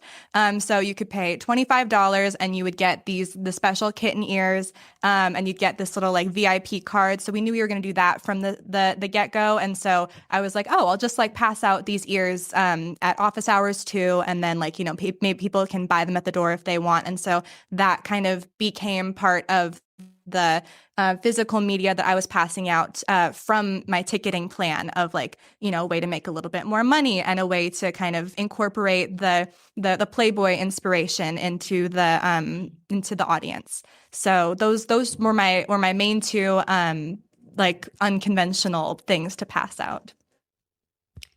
I couldn't come up with anything for an 80s musical. I was like, Rubik's Cubes, but then it's just like, you start thinking of like how much it costs if you're going to get like 50 or 100 of something, and they're just budgetarily. But I will say, if your show has fun costumes also, office hours, the best place to come in costume. I remember the first one I went to, not realizing it would be like Abraham Lincoln is standing next to like someone from the like future, and then it was, who was the artist last year that was the bug? Elle always came in like a blue leotard, full body paint, and you're just like, I have to talk to you by the end of the night. And just was so good at marketing their show. So if you have any kind of costume in your show and you can get your actors to come, we would always come in like 80s attire, and that was just like a great conversation starter. So we leaned more into like, well, we already have these costumes for the show, than like any kind of physical gift. There's like, and then there was also like interactive stuff that wasn't a physical gift. I think Pandora's Box had something that was interactive. The Holy Holy Gang, they had like different, they were always in costume and they had stuff that you would interact with them on. So those ones I would definitely remember too, because I'd be like, oh yeah, I got a secret or something like that. I think that was one of the things. Someone had a wheel you like spin. Yeah, somebody, What? somebody had like a full cigarette holder thing and they were like the Crypt Keeper. Yeah, but it's like all of those things are really fun. I also will preface you with like, depending on what the costume is and depending how the space is, those things get really packed. Yeah. So just be aware if you have a full apparatus. Yeah, it's like you're going to be in the corner, shoved up in the corner dealing with that. Puppets? Last year too, I forget the show, but like she always had an otter puppet with her. Shannon, yes. Yeah, so like all of that stuff also is like just as memorable as that kind of like, here's a little thing of tissue, probably more memorable, I'd say. I would also say just a gentle suggestion to you don't need to have a little thing just to have a little thing. Yeah. Because like if it doesn't make sense for your show, you don't want to spend the money on a thing and then hand it to someone to be like, what is this thing?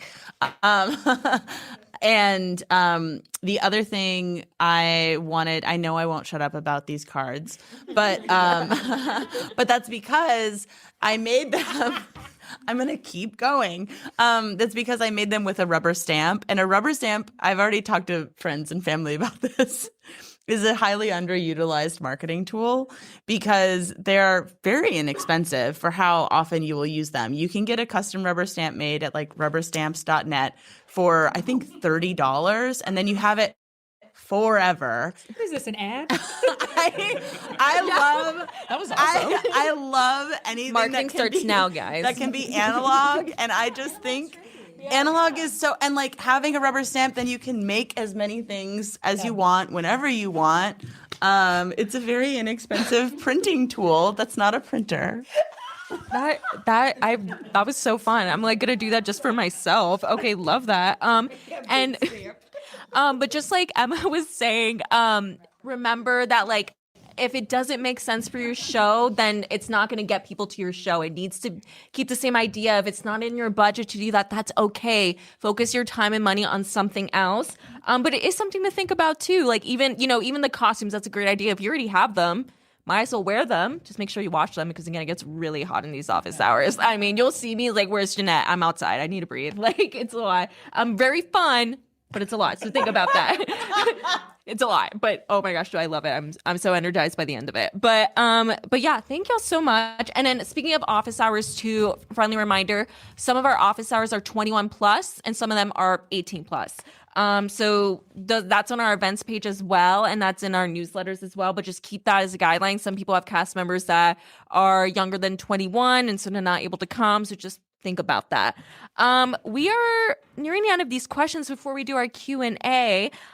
So speaking of like marketing and what we have opportunities at Fringe, lightning round. We're doing lightning round again. So this is a program of, oh, that's okay. Will be a compilation of 15 seconds to say your favorite line from your show. All posted to our Hollywood Fringe Instagram page.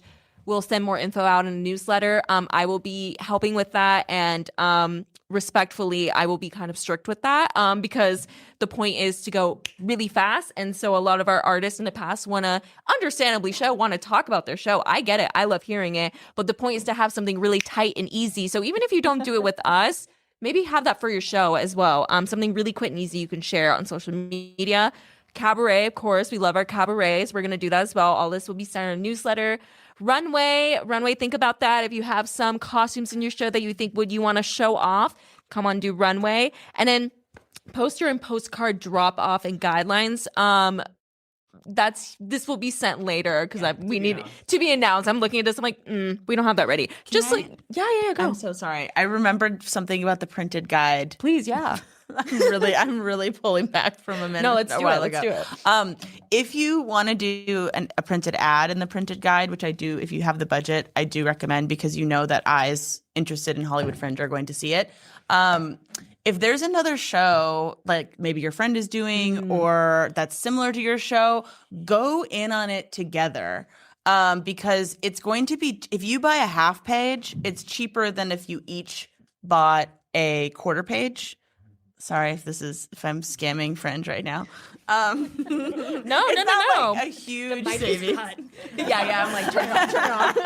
It's not like a huge savings, but it's a savings. And then also you know that you're marketed next to something else that like audiences would be really interested in seeing both your shows. And you can make the ad call that out and be like, if you like this, you'll like this or something, or just be next to each other and go in on it together. It's a little bit more logistics because you have to collaborate on the actual printing proof, but I recommend. Yeah.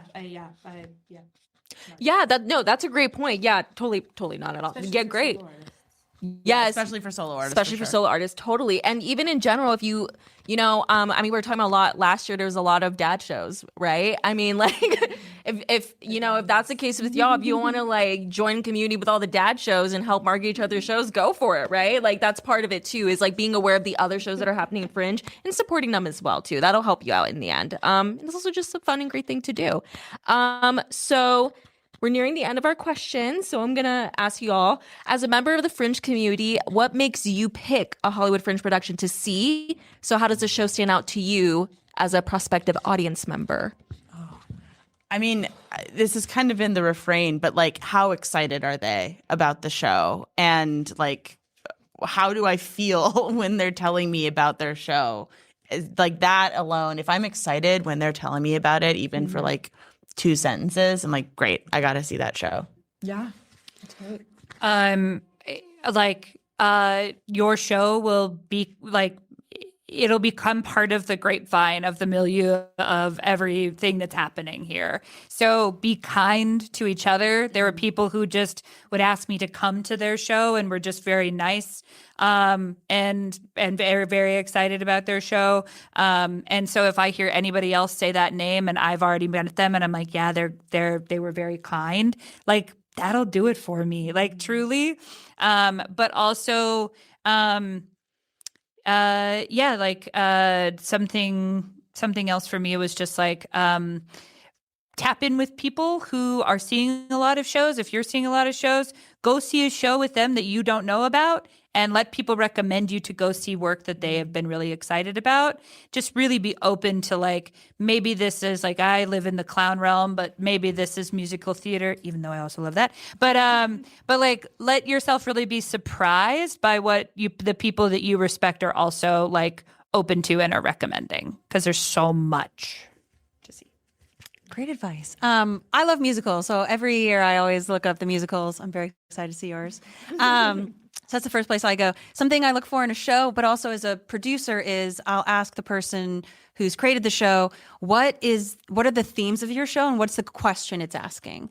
I feel like a lot of people, like, what do you want your audience to walk away thinking? And so, for example, the show I'm producing this year, Dust Bunnies, asks, how do you balance being a caretaker of like an aging parent and still have a life and your independence? And that's something I think a lot of people can relate to. Our show was a lot about like women being ambitious and what that looks like and at what cost. As we were talking earlier, I love stories that are about you get the thing you want and it's not what you expected, or you don't like the way you had to get it, which I think all of us in this industry feel sometimes.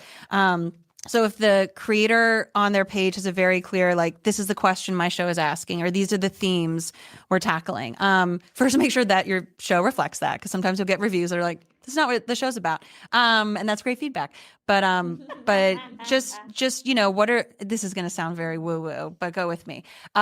You're displaying humanity. Like, what about and I know it seems like a big topic, but like, you are putting art up. You are taking your perspective and the thing you want to talk about and putting it up in front of people and asking them to think about that. So I know it's a big, heady question to ask about your show, but the more you can connect with people's humanity of like, what are you exploring with this show? The more they're going to be like, oh, I like art. I want to, see what you're exploring and how. Let's see. How did I pick the shows?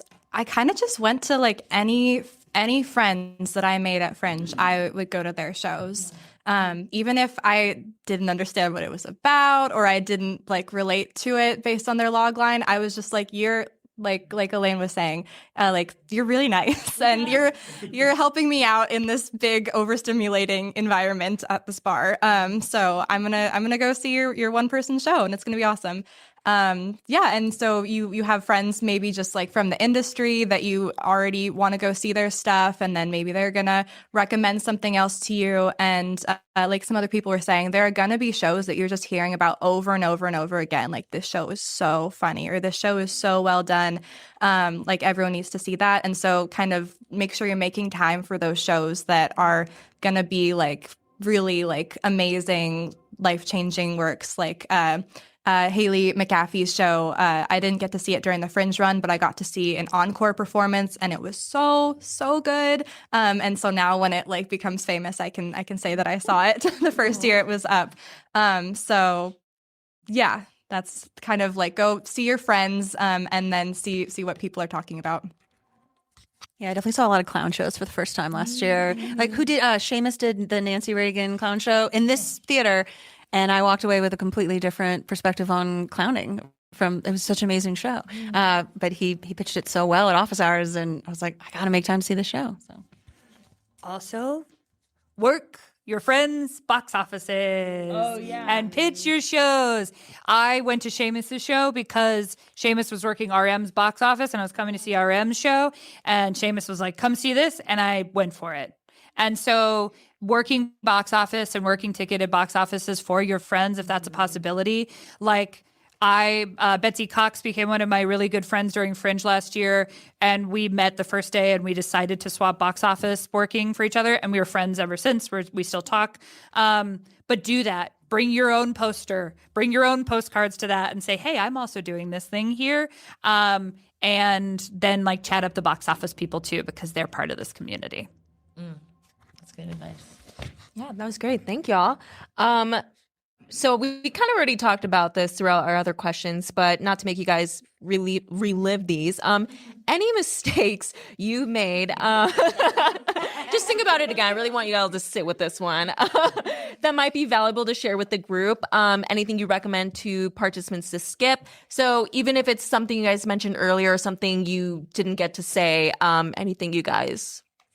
specifically as it relates to marketing, not like no, this could be general. This could be general. This could be general. Really, what's important? Yeah. One. This is the first thing I thought of was I I didn't have my script totally done until like the morning of my tech rehearsal. And so, like, the great thing is everything turned out fine. The show was fine. It got good reviews. I had a great time. It was a nice, like, beginning of my Fringe journey. The stress, though, is unnecessary. So I guess, I don't know, that's something I didn't do a second time. I wouldn't recommend doing it again. It's not a fatal flaw, but I don't recommend. When it comes to marketing specifically, though, I think I had mentioned it earlier, like not really setting a calendar or like an intentional plan for myself. I was very much just like, I've got all these great photos. I'll just post them when I feel like it. And then it just becomes so stressful.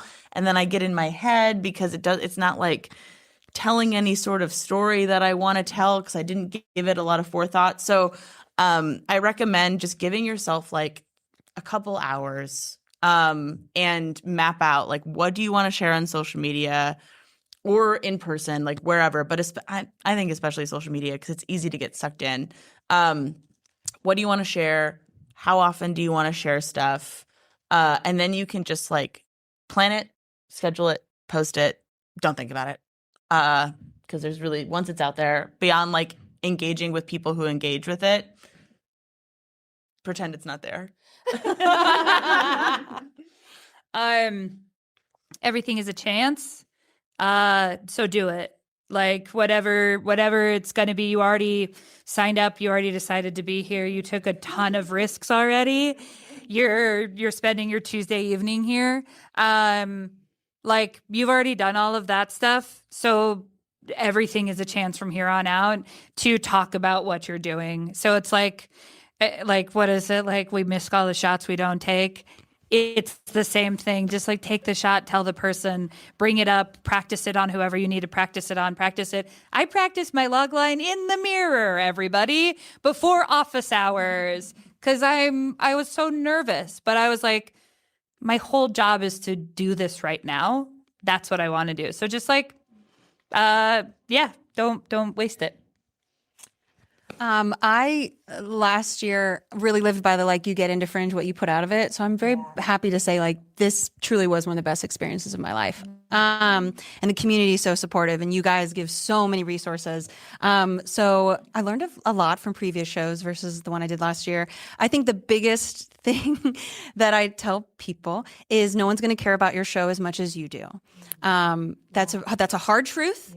But for example, I had 9 cast, and getting them all to commit to rehearsal times, I was like, why doesn't everyone care about this as much as I do? And like, I'm paying you guys stipends. Like, why aren't you? And I'm like, oh, people have lives and work and emergencies. I mean, you just get so caught up in like, you have to be your number one fan of your show. And then, so realizing that humans are humans, and to be, treat your collaborators with grace and yourself with grace. I know that when I first moved out here and I was originally an actor, I would tell people like, they ask what I do, and I'd be like, oh, well, I'm an actor in LA, and someone stopped me and were like, don't ever say it like that again. Like you are in a place, maybe New York, but like you are in the place where artists are. So when you talk about your show, don't be like embarrassed. Yeah. Don't be like, oh, it's a small thing. It's Fringe. I'm just trying it out. You're like, I'm putting up a show, and that's a big deal. Like I'm investing time, I'm investing money. Like be proud of yourself and own your show. Once I started doing that, it just changed everything.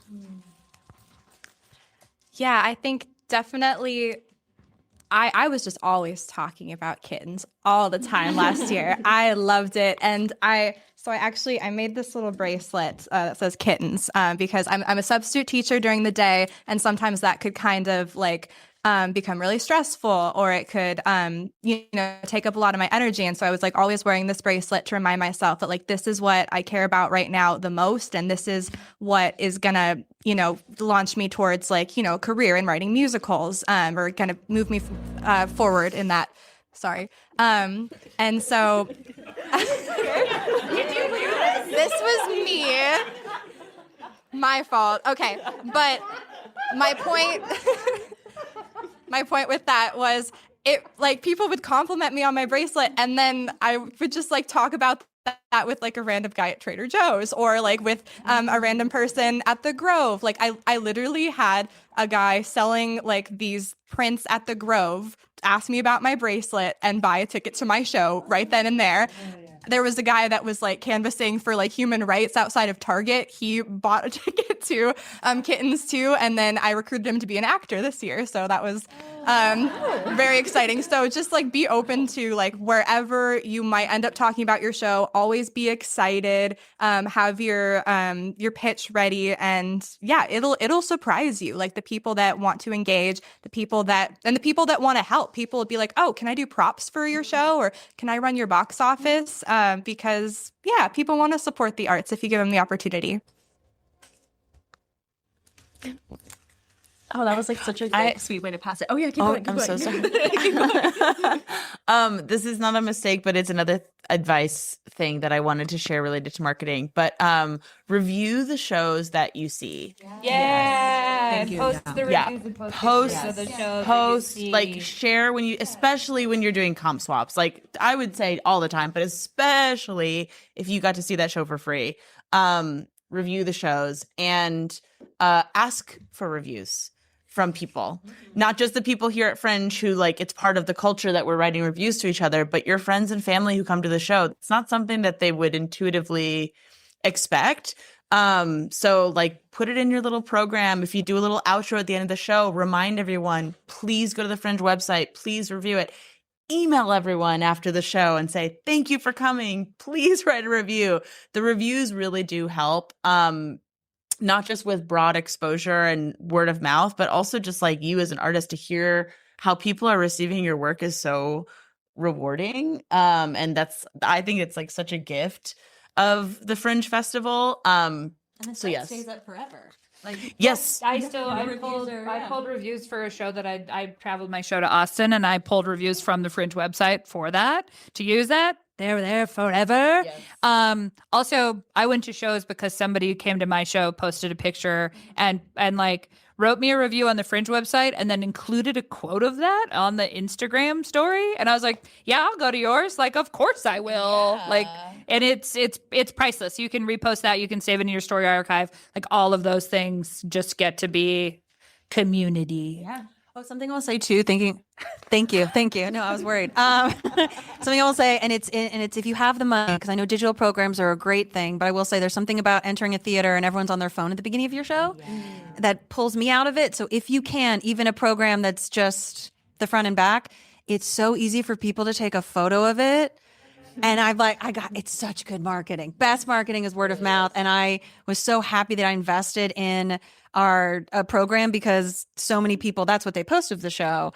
And you're like, you just give your audience tools to make it easy to share your show. And that's one of the ways.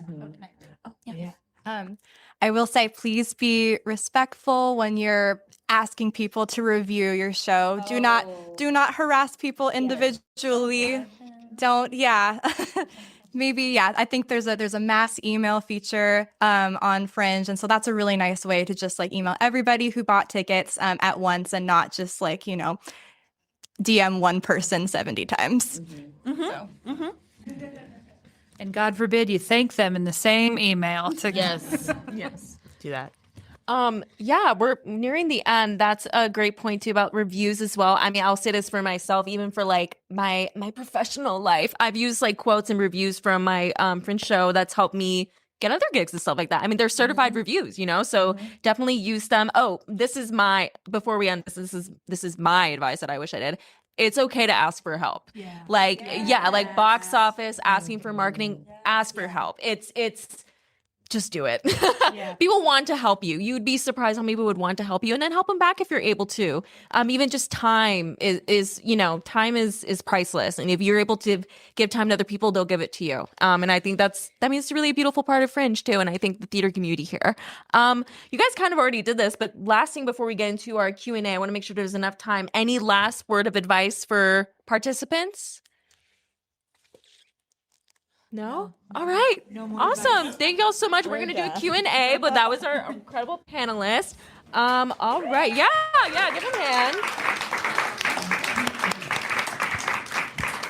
All right. So Roddy's going to take the mic. Yeah. Okie dokie.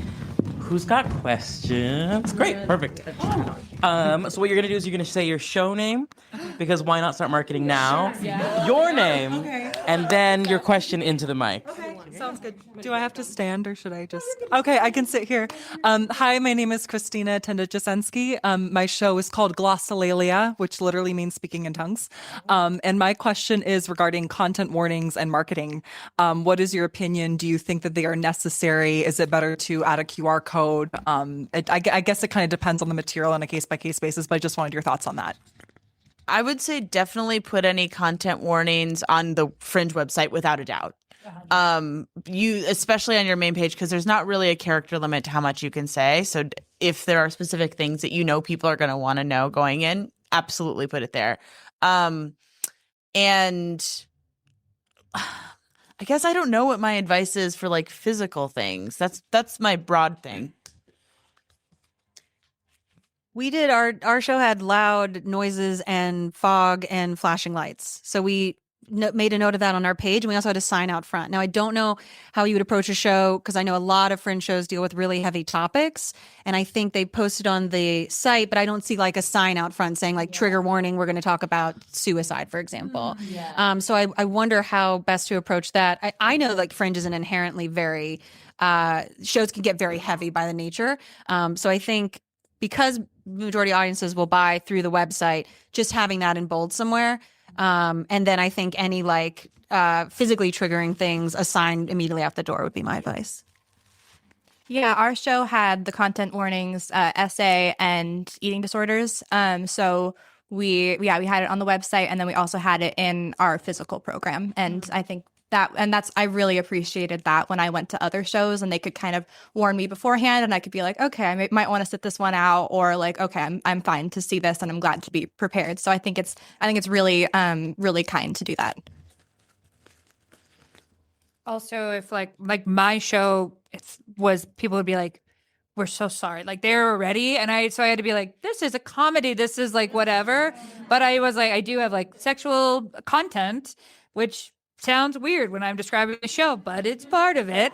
That was also not traumatic. So sexual in nature, but like not traumatic is like it's so there's different things. So I think it is a true kindness to tell people if something triggering could be in it. Oh, okay.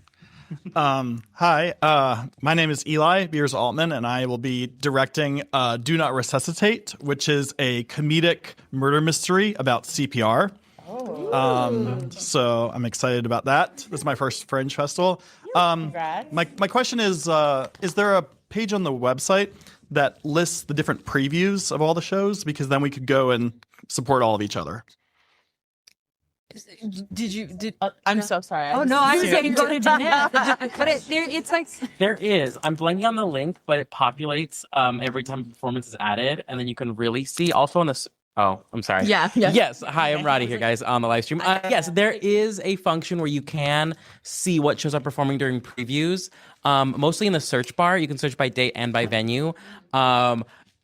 Just pacing yourself will be good because there will be about 400 shows all trying to preview the first week, because that's what's the spirit of preview, is everyone performing at least once. So I'd probably start with your venue and who's in your venue doing previews, and then expand there because there's going to be a lot. But the answer is yes. I will find that link and I can send it all to you after. I know another way that you that's helpful with scheduling, because there's so many shows. Another thing I'll say is like, I mean, I've never been able to see every single Fringe show I want to see, and I beat myself up about it. Excuse me. So like plan accordingly throughout the whole festival. But if you are on the website, shows that you have tickets to, like when you're logged in, it'll tell you where you have tickets to. Also, if you heart any shows, you like favorite them, it kind of categorizes them. And when you go to your calendar, it'll give you a calendar view that's just your calendar. So it's the shows that you either have tickets to or that you've hearted, and it color codes them. And that's a really helpful thing, because then if you know you want to see a show, you'll see the red dot of like every time in the month you'll be able to see the show.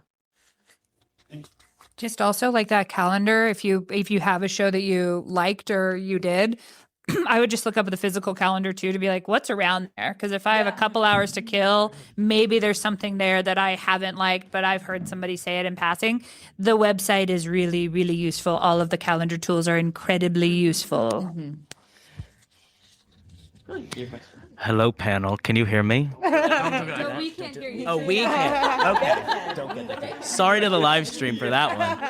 Hi, everyone. I'm Warren Riley. Hello. You guys are all dressed like your characters in something. Like this is like a good character Maybe design. it was strategic. This panel's good. Like the colors are great.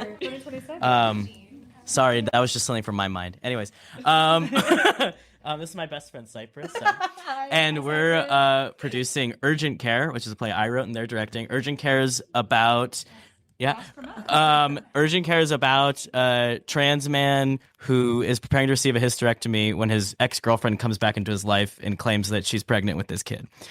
Come see. Our question is, you guys talked a lot about office hours, and our question is, we're also still full-time college students, and like, how many office hours did you go to? How did you make time for the fringe events where you're chatting with everyone. Like, what did you guys do? Yeah. That's another thing, like, along with wanting to see so many shows, I have not historically been able to go to every office hours that I intend to. So give yourself grace, check in with yourself, because like you don't want to exhaust yourself. You don't want to get sick. But I like the office hours are my favorite personally because it's at the same time every week. So I like to do that as a starting point and just having it on my calendar of like, this is happening every single week. I'd like to go to as many as I can. That's my office hours advice. I also, it's like, yeah, be really gracious with how burned out you can get and your time. I would try to always go at the beginning of office hours because that just fit my schedule more. I would also, sometimes I would be like, maybe I get a drink this time. Maybe I don't get a drink this time. Just like also be real that that's part of your budget is being there. It's also part of like your social budget is getting drunk and imbibing. So just like, just like be real with yourself of like, I can do an hour and then I'm going to go home or go get dinner alone or go do something, whatever refreshes you. I love office hours. I won't shut up about it. I think it's one of the greatest things Fringe does. And in a community where a lot of interactions can feel very transactional, office hours does feel like such a pure, like, I just want to talk about my art and I just want to hear about your art. And you'll still get people who are transactional. But that's just, there's over 400 shows. So I would say, like you've said, go when you're not feeling burnt out. Especially the closer your show gets and you're in rehearsals and tech. I remember telling we had no understudies, cause who can? Like the week or two before, I'm like, nobody go to office hours. Nobody go out in public. Again, not realistic at all, but I was like, I don't know how to replace you guys. But office hours are just so great because you're meeting it's your best chance to meet people. And you do have like opening night and other people's shows, but that's really where you're going to form the beginning of relationships. Like I keep saying Haley, but like she turned around, she's like, here's my very heavy show. And I'm like, cool, ours is an 80s musical. And like we connected in such a beautiful way. So as much as you can go to office hours, but be very aware of your social battery. At the beginning, it's really crowded. It thins out a little bit by the end. And also, if you can we had a goal of like someone on our team try to go to everyone, which is ambitious. And it was a lot of me because I loved office hours. But your cast is really great. I think we already mentioned if they can go to office hours, because those are the people they will recognize in the show. That's their entry point to the character and the story and everything. A producer, associate producer, like I mentioned earlier, like who is your team that can go when you're in tech or you had a really long week and you don't want to like be on. Being on is exhausting, as we all know. But try to go because they're really wonderful. So I wasn't in my show last year. I had 4 actors, but I think 2 of them were in college, and my director, she actually lived in New York, and so she couldn't go to almost any of the office hours. So I was pretty much doing all of the like in-person marketing by myself almost. My ASM Nina, she's in the purple. She came to a couple with me. Hi Nina. But yeah, so it was a lot kind of doing all of that pretty much by myself, but I approached it as I want to push myself and I want to be scrappy. I want to grind. And so I tried to go to as many as I could. I don't even know. I went to like 7, something like that. I don't know if that's possible. I don't know how many there were, but it felt like I went to 7. So yeah, I think being realistic, and also if you want to push yourself, definitely do that. If you want to pace yourself and kind of budget out your energy, that's great too. I think, yeah, just make it kind of align with what your goals are, what you have time for. Are you guys seniors in college? I'm a senior and they're a junior. Okay, great. Yeah, I mean, like senior year, that's crazy. I cannot believe you're doing a fringe show right now. That's amazing that you're kind of having time for that as you're graduating. So I think be realistic, push yourself if you want to push yourself, pull back when you want to pull back. That's kind of what I tried to do. But yeah, especially if you're planning to stay in LA, like you meet so many people who even like outside of the fringe bubble could be amazing collaborators, amazing people to recommend you for a job, amazing people to just like learn from. So yeah, and you don't have to buy a drink. I don't think I ever bought a drink because I was having some health problems and I wasn't drinking during the time. So it's like a free way to like network with a bunch of people in your arts community. Also, if you all are a team and you can go together, every time I went with my co-writer, it was so great because like I would be on for this 10-person group, and then you go to the next group, and then like she would take over the pitch, and I'd be like, great, I get a break. Or you can divide and conquer. Like it's just nice if you can not be the only person at office hours, just because you can get more done and not maybe be as exhausted by the end. Yeah, for solo artists, find a buddy, and like. But like find other solo artists that are doing stuff and go with them. Then you can meet the people that they've met and they can meet the people that you've met, and then you're all cross-pollinating and it's really wonderful. And then you also just get to hang out with maybe a close friend of yours that you have. I will say this, that I remember my first office hours that I went to was like the Broadwater, the Plunge. And I walked away from that and I was like, I've been doing comedy for a while. I was like, Mom, I'm officially in an artist community, and like that's the vibe there. So it's just like it's really, really special. So if you can swing it, you should swing it. I'm going to jump in and add 2 things. One, everyone's batteries are at different levels. We also have this new program this year where we're doing walks around the reservoir, and we're doing Plumber Park. They're really fun. We had finish, Roddy. The other thing is, can I get a time check? Yes, 8:57. Great, 8:57. So if anyone has to leave at 9, I totally get it. We've budgeted, so we have the space till a little longer, so we can go in maybe about 10 minutes because I know there's about questions. Also means we're probably going to head into like a lightning speed question, so it might not be that every one of the panelists gets to answer. But also you can talk to them in the courtyard if they're available, because we're going to kind of like exit out there and we'll kind of break down this room. But you have a question. Really, I'm just going to plug also those walks one more time because the first one was last weekend. It was really, really lovely. It was like a more chill office hours because you have so much more time and so much more space. So yes, thank you. I'm Dara. I have a solo storytelling show called Homecoming, which is a darkly funny tale about losing my mom and finding myself again. And okay, it's 2 questions, but super quick, and you can answer them in numbers. One is just like, how many postcards do we need? And then the second is, I work full time, and when you all are talking about like fringe weeks and like going to a million shows, and then you're doing your shows, and it's like, I don't know if you guys took time off or not, or were able to, but like, I'm just trying to get a sense of like, how many shows did you guys go to, a week, if you also did all these comp swaps and what that might look like. So, but you can answer it as quickly, I don't want to. For the flyers question, for the postcards question, if your budget allows, I would maybe do like up to 200 in the first print. Oh, that feels like a lot. Up to 200. And then, because you will fly through them faster than you expect. And depending, I guess, on how quickly you fly through those, I would usually reprint more in groups of 50, especially once the actual festival is starting, because once you're in the thick of it, people are a little bit less interested in getting more show collateral. Not totally, but just comparatively. So yeah, like 200, I would say the most I had over one fringe was maybe like 400, maybe. Yes, I forgot the second part. Why I looked at you like that.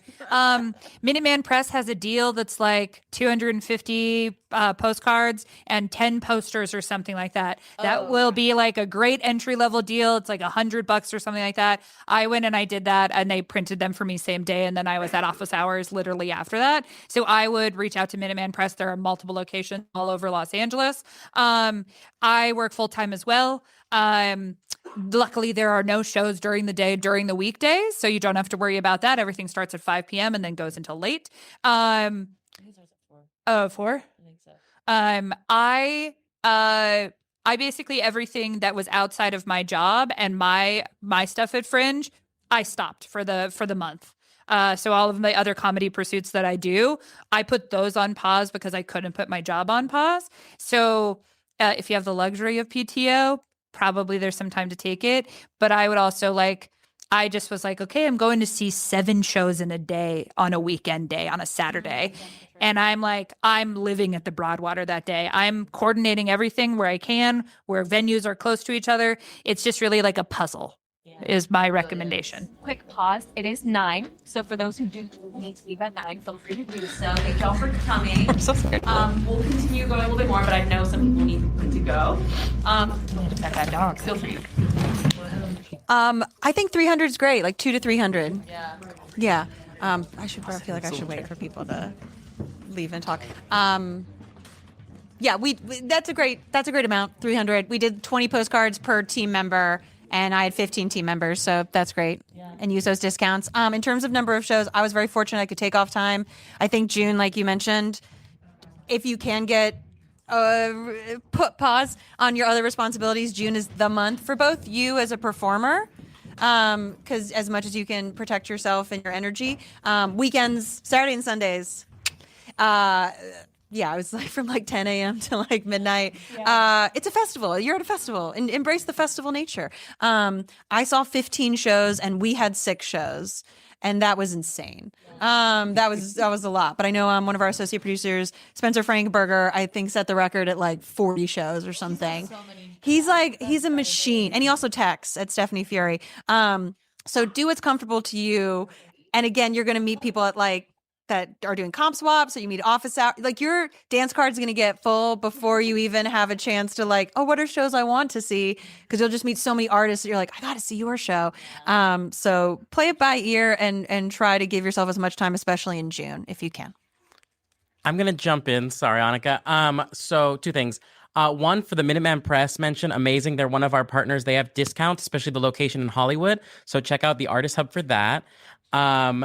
And I forgot the second thing, but Annika, I'll have you go first to answer this next question. Okay. Oh, do you want me to answer the previous question? Whatever question was going to come next. Okay, go ahead. Go for it. Hi, I'm Michael Dukakis, the actor, not the politician. And the show we're doing is called Punish Me. It's inspired by true events, and it's about narcissism and obsession. The question is, because we had a run a few months ago, and I know what kind of people loved it. Is it a bad joke? Is it a bad marketing? Is it discrimination if I say, because it's cinematic and adult themes and nudity, we say for people over 18. But is it bad or discriminatory if I say for people over 18 and below 65? The older audience will figure out which shows to go to. Yeah, I don't think you have to say the no. I don't. I mean, You might want them. Yeah, I think you'd be surprised, and you don't want to alienate the 65 and older community who's still spunky. Yeah. Because they weren't all on the microphone, they said, market to everybody. Other thing that I remembered, someone in the chat was mentioning, what is a comp swap? I'll just define it real quick. Or Jeanette answered it? Oh, Jeanette's been helping. No, you got it. We got a lot of time. Here you go. Oh, thank you. Hi, I'm Jessica Glassberg. I am producing a one-man show for my husband because I'm such a good wife, you guys. I'm a catch. It's called I Suck, a vampire comedy. It is the story of a middle management vampire who can't catch a break and has been terrible at being a vampire for over 1,000 years. So this is our first time fringing. Is that a word? Did I make it up? It's fine. We have thought that we could only kind of fill an audience for 3 shows at a less than about a 50-seat theater. And that would be 1 preview and 2 shows. So my question is twofold. 1, how many shows did you guys do? I know you said you did 6. How many shows did you do? And do you think I'm not believing in myself enough and should do more? Or is this like a good first time run? I would say My consideration wasn't as much the size of the audience, but the size of the stage and what the stage looks like. I, toured a lot of different spaces, and I decided that the Broadwater second stage was the very best stage and layout and environment for my show. And it happened to have like 78 seats, and I was like, okay, yeah, that feels about right. But I think that you can focus more on like, okay, if I have a tiny little show, should I have a ginormous stage? Is that going to be the right environment, or do I want something more intimate? So I think that, yeah, that can be part of the consideration is like, what environment do you want? Do you want a more like intimate stage like the Stephanie Fury theater, or do you want like the Broadwater main stage, like a really big environment? And how many people are in your cast? It's a 1-person show. One-person show? Booked the Hobgoblin. It's just how many shows. Oh, how many shows? Like a good. But you can answer that question. Oh yeah, so we had 5 shows, and that felt good. But I don't know, it's just however many you want, however many you think you have stamina for.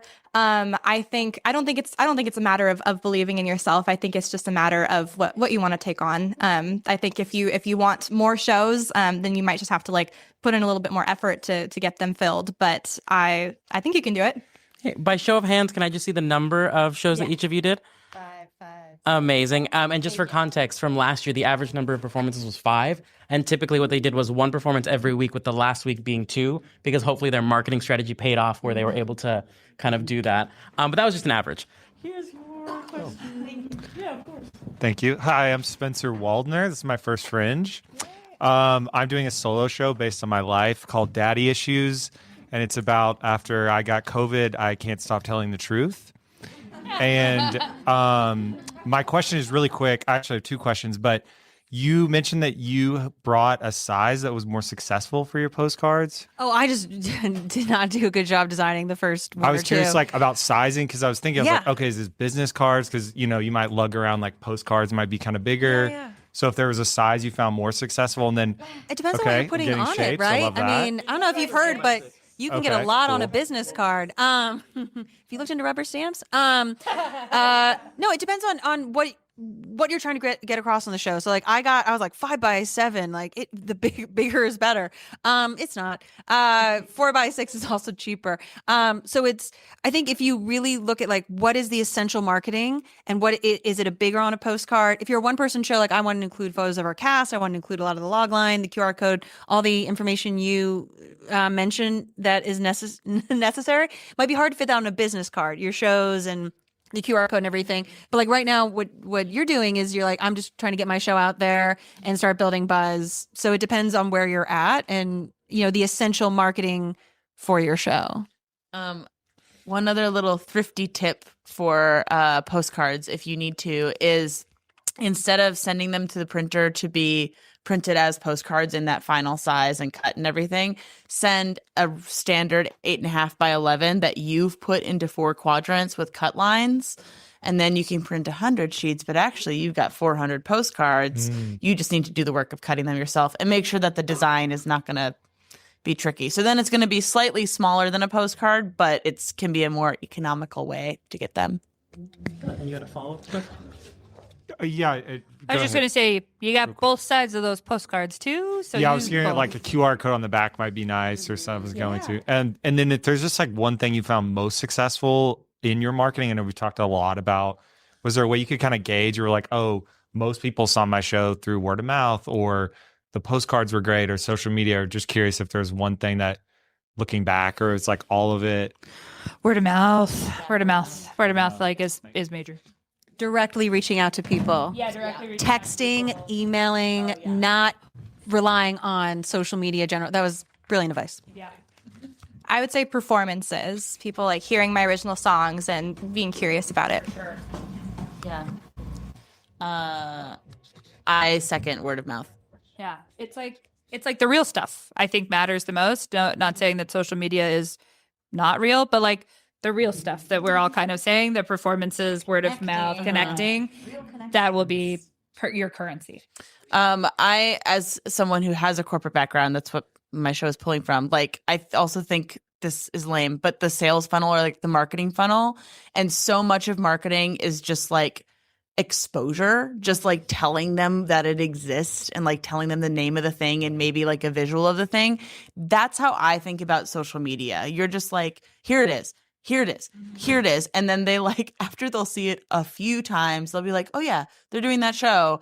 And then you like close the deal with an in-person or a direct invitation or a comp swap or something else. But that lens of like, this is what this tool is for has also helped me prioritize it accordingly. Me? Hi, thank you guys so much. My name is Eve Weston, and my show is an immersive, participatory sitcom that takes place in a fictional co-working space called The Biz Nest. So I have two small questions for you. One, I love that there's a runway to show off costumes. And do we know when that is yet? Do we have a date for that? Yep. June 3rd. June 3rd. Okay, awesome. I am ready. June 3rd. June 3rd. June 3rd. Thank you. And then the other question that I'm again new to Fringe on the doing a show side, not on the seeing show side, but I know there's a list for venues. Is there a list for actors who want to be in Fringe shows? Like, should we be reaching out to the community for casting? I agree. Yeah, we're kind of whispering here, but Facebook, because we're a meta-based festival opposed to Edinburgh, which is more Twitter X. But the Facebook group is more. I did not know Oh, no, this. it's just a thing. It's just a thing. Well, now you all know. Now we all know. Still use Twitter and X. But so the Facebook group, we've been going. It's been going for maybe 16 years as we're celebrating 16. So all of the previous Fringers, this current year's Fringers, that'll be your biggest resource share. And then some people do post on. You can maybe speak to that. So I'm also an actor, so I've noticed a lot. So Facebook group, I would say that first and foremost. Actors Access is becoming really, really big, especially for an actor compared to other casting websites. It's cheaper, but I personally have been seeing a lot of casting calls for Hollywood Fringe shows, and I've seen a lot of actors looking into that. So if you're really looking to it, you could do Actors Access, but the Facebook group is great. I cast off Actors Access and Backstage, and then I would go look at other shows I saw and reach out to their cast. And I would also go to musical improv shows at UCB. So you can like scout talent. I think improvisers, if you're doing a comedy show, guys, they're the best. They will bring things to your show that people are like, such great writing, and you're like, that was a choice they made. So there's a lot. You live in the best town to find talent. Hey, I am Amanda Lynn, a pear-shaped musical instrument. Very true. I did a show wearing all the hats in 2022 called The Shape of Me, Living Out Loud in a Fat Body. And this year I'm producing a double header of two ensemble one-act pieces, both set in cemeteries. One cemetery, two plots, the most fun you will have at the cemetery. It's a blast. You're going to have so much fun.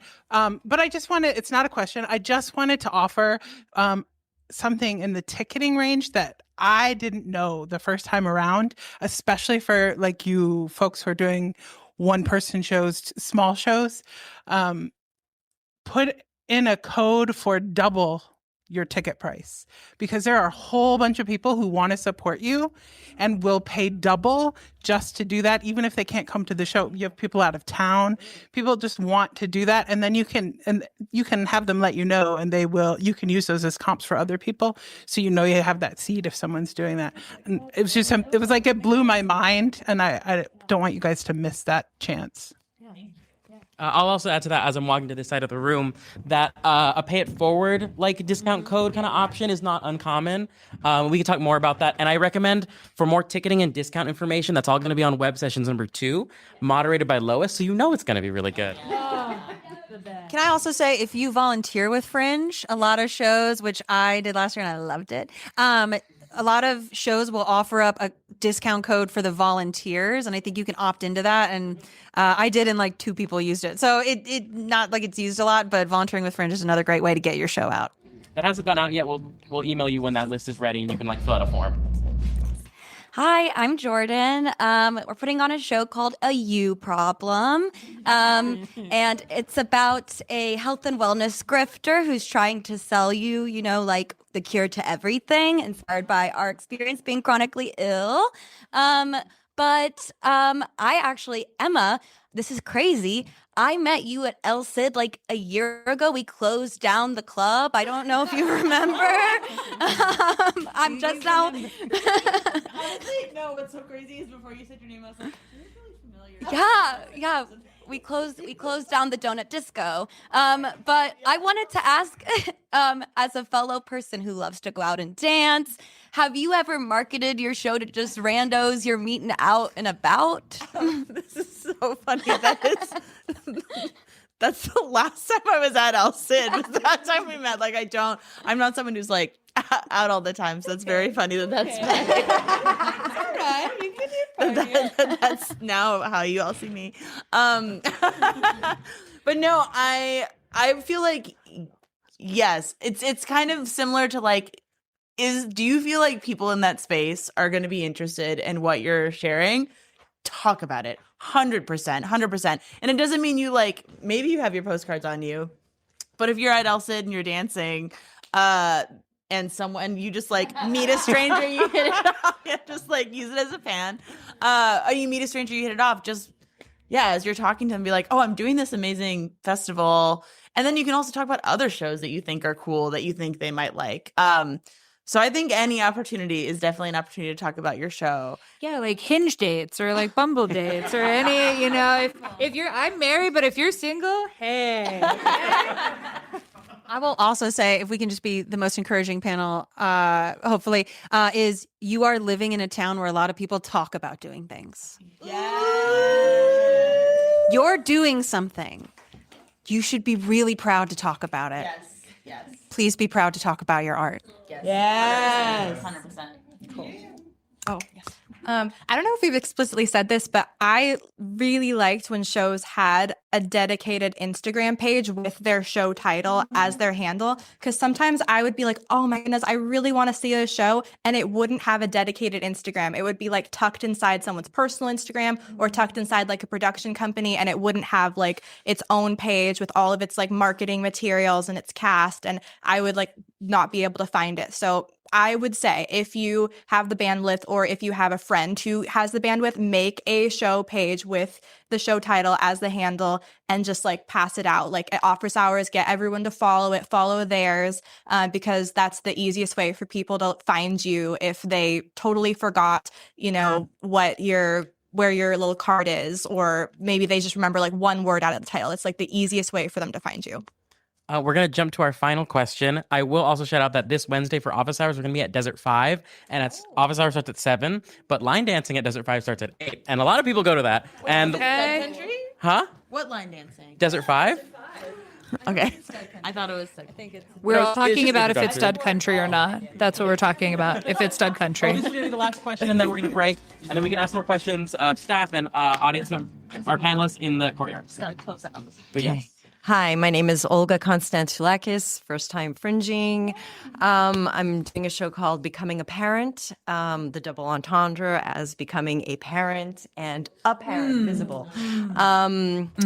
My question is, I know you all mentioned that aside from like postcards and flyers and getting maybe a print ad in the guidebook, for those of you who have invested in money, like in further marketing, what would you say would be like your top go-to if you had a little bit of money to allocate to further marketing? Like I know you said you. Yeah, I got a PR human being, and she was incredible. I had never kind of experienced what that was like to do interviews and have articles and do different things there. One of the biggest pathways that she pointed me down was Stage Raw, and they have like, you can market your show through them. You can have a discount code through them. They also do a big opening party where they give out awards for the previous year. I went to that. That was really cool. I think anybody can buy a ticket for that. It's like $30 and it was just down in Hollywood. And that was like an interesting grouping of people who are like, we love Fringe. We are here for Fringe. That was really cool. NoHo Arts was like another place where I did a interview and then did some ad space there. I think that just being at both of those places and talking to people at those parties and then having those press people come, it did drive some audience members that I was like, I don't know who you are. This is interesting. So that's possible. I went with a PR woman who she was like a $600 like fringe deal that I think is on the set website, Sandra Cooker. So you can look up people who are doing this also. And I think there are people who do like limited press runs if you're looking for somebody that's doing PR specifically. Brilliant. Can I get a round of applause for our panelists and for Jeanette for moderating? Thank you. For those in the live stream, we're about to hop off, so bye. But if you have any follow-up questions, support at hollywoodfringe.org or scheduling a one-on-one session, probably with me or someone else if I get sick. Okay, bye. I was going to say one of the best resources is Roddy and Jeanette. That's true. Roddy and Jeanette. Volunteer so you can be friends with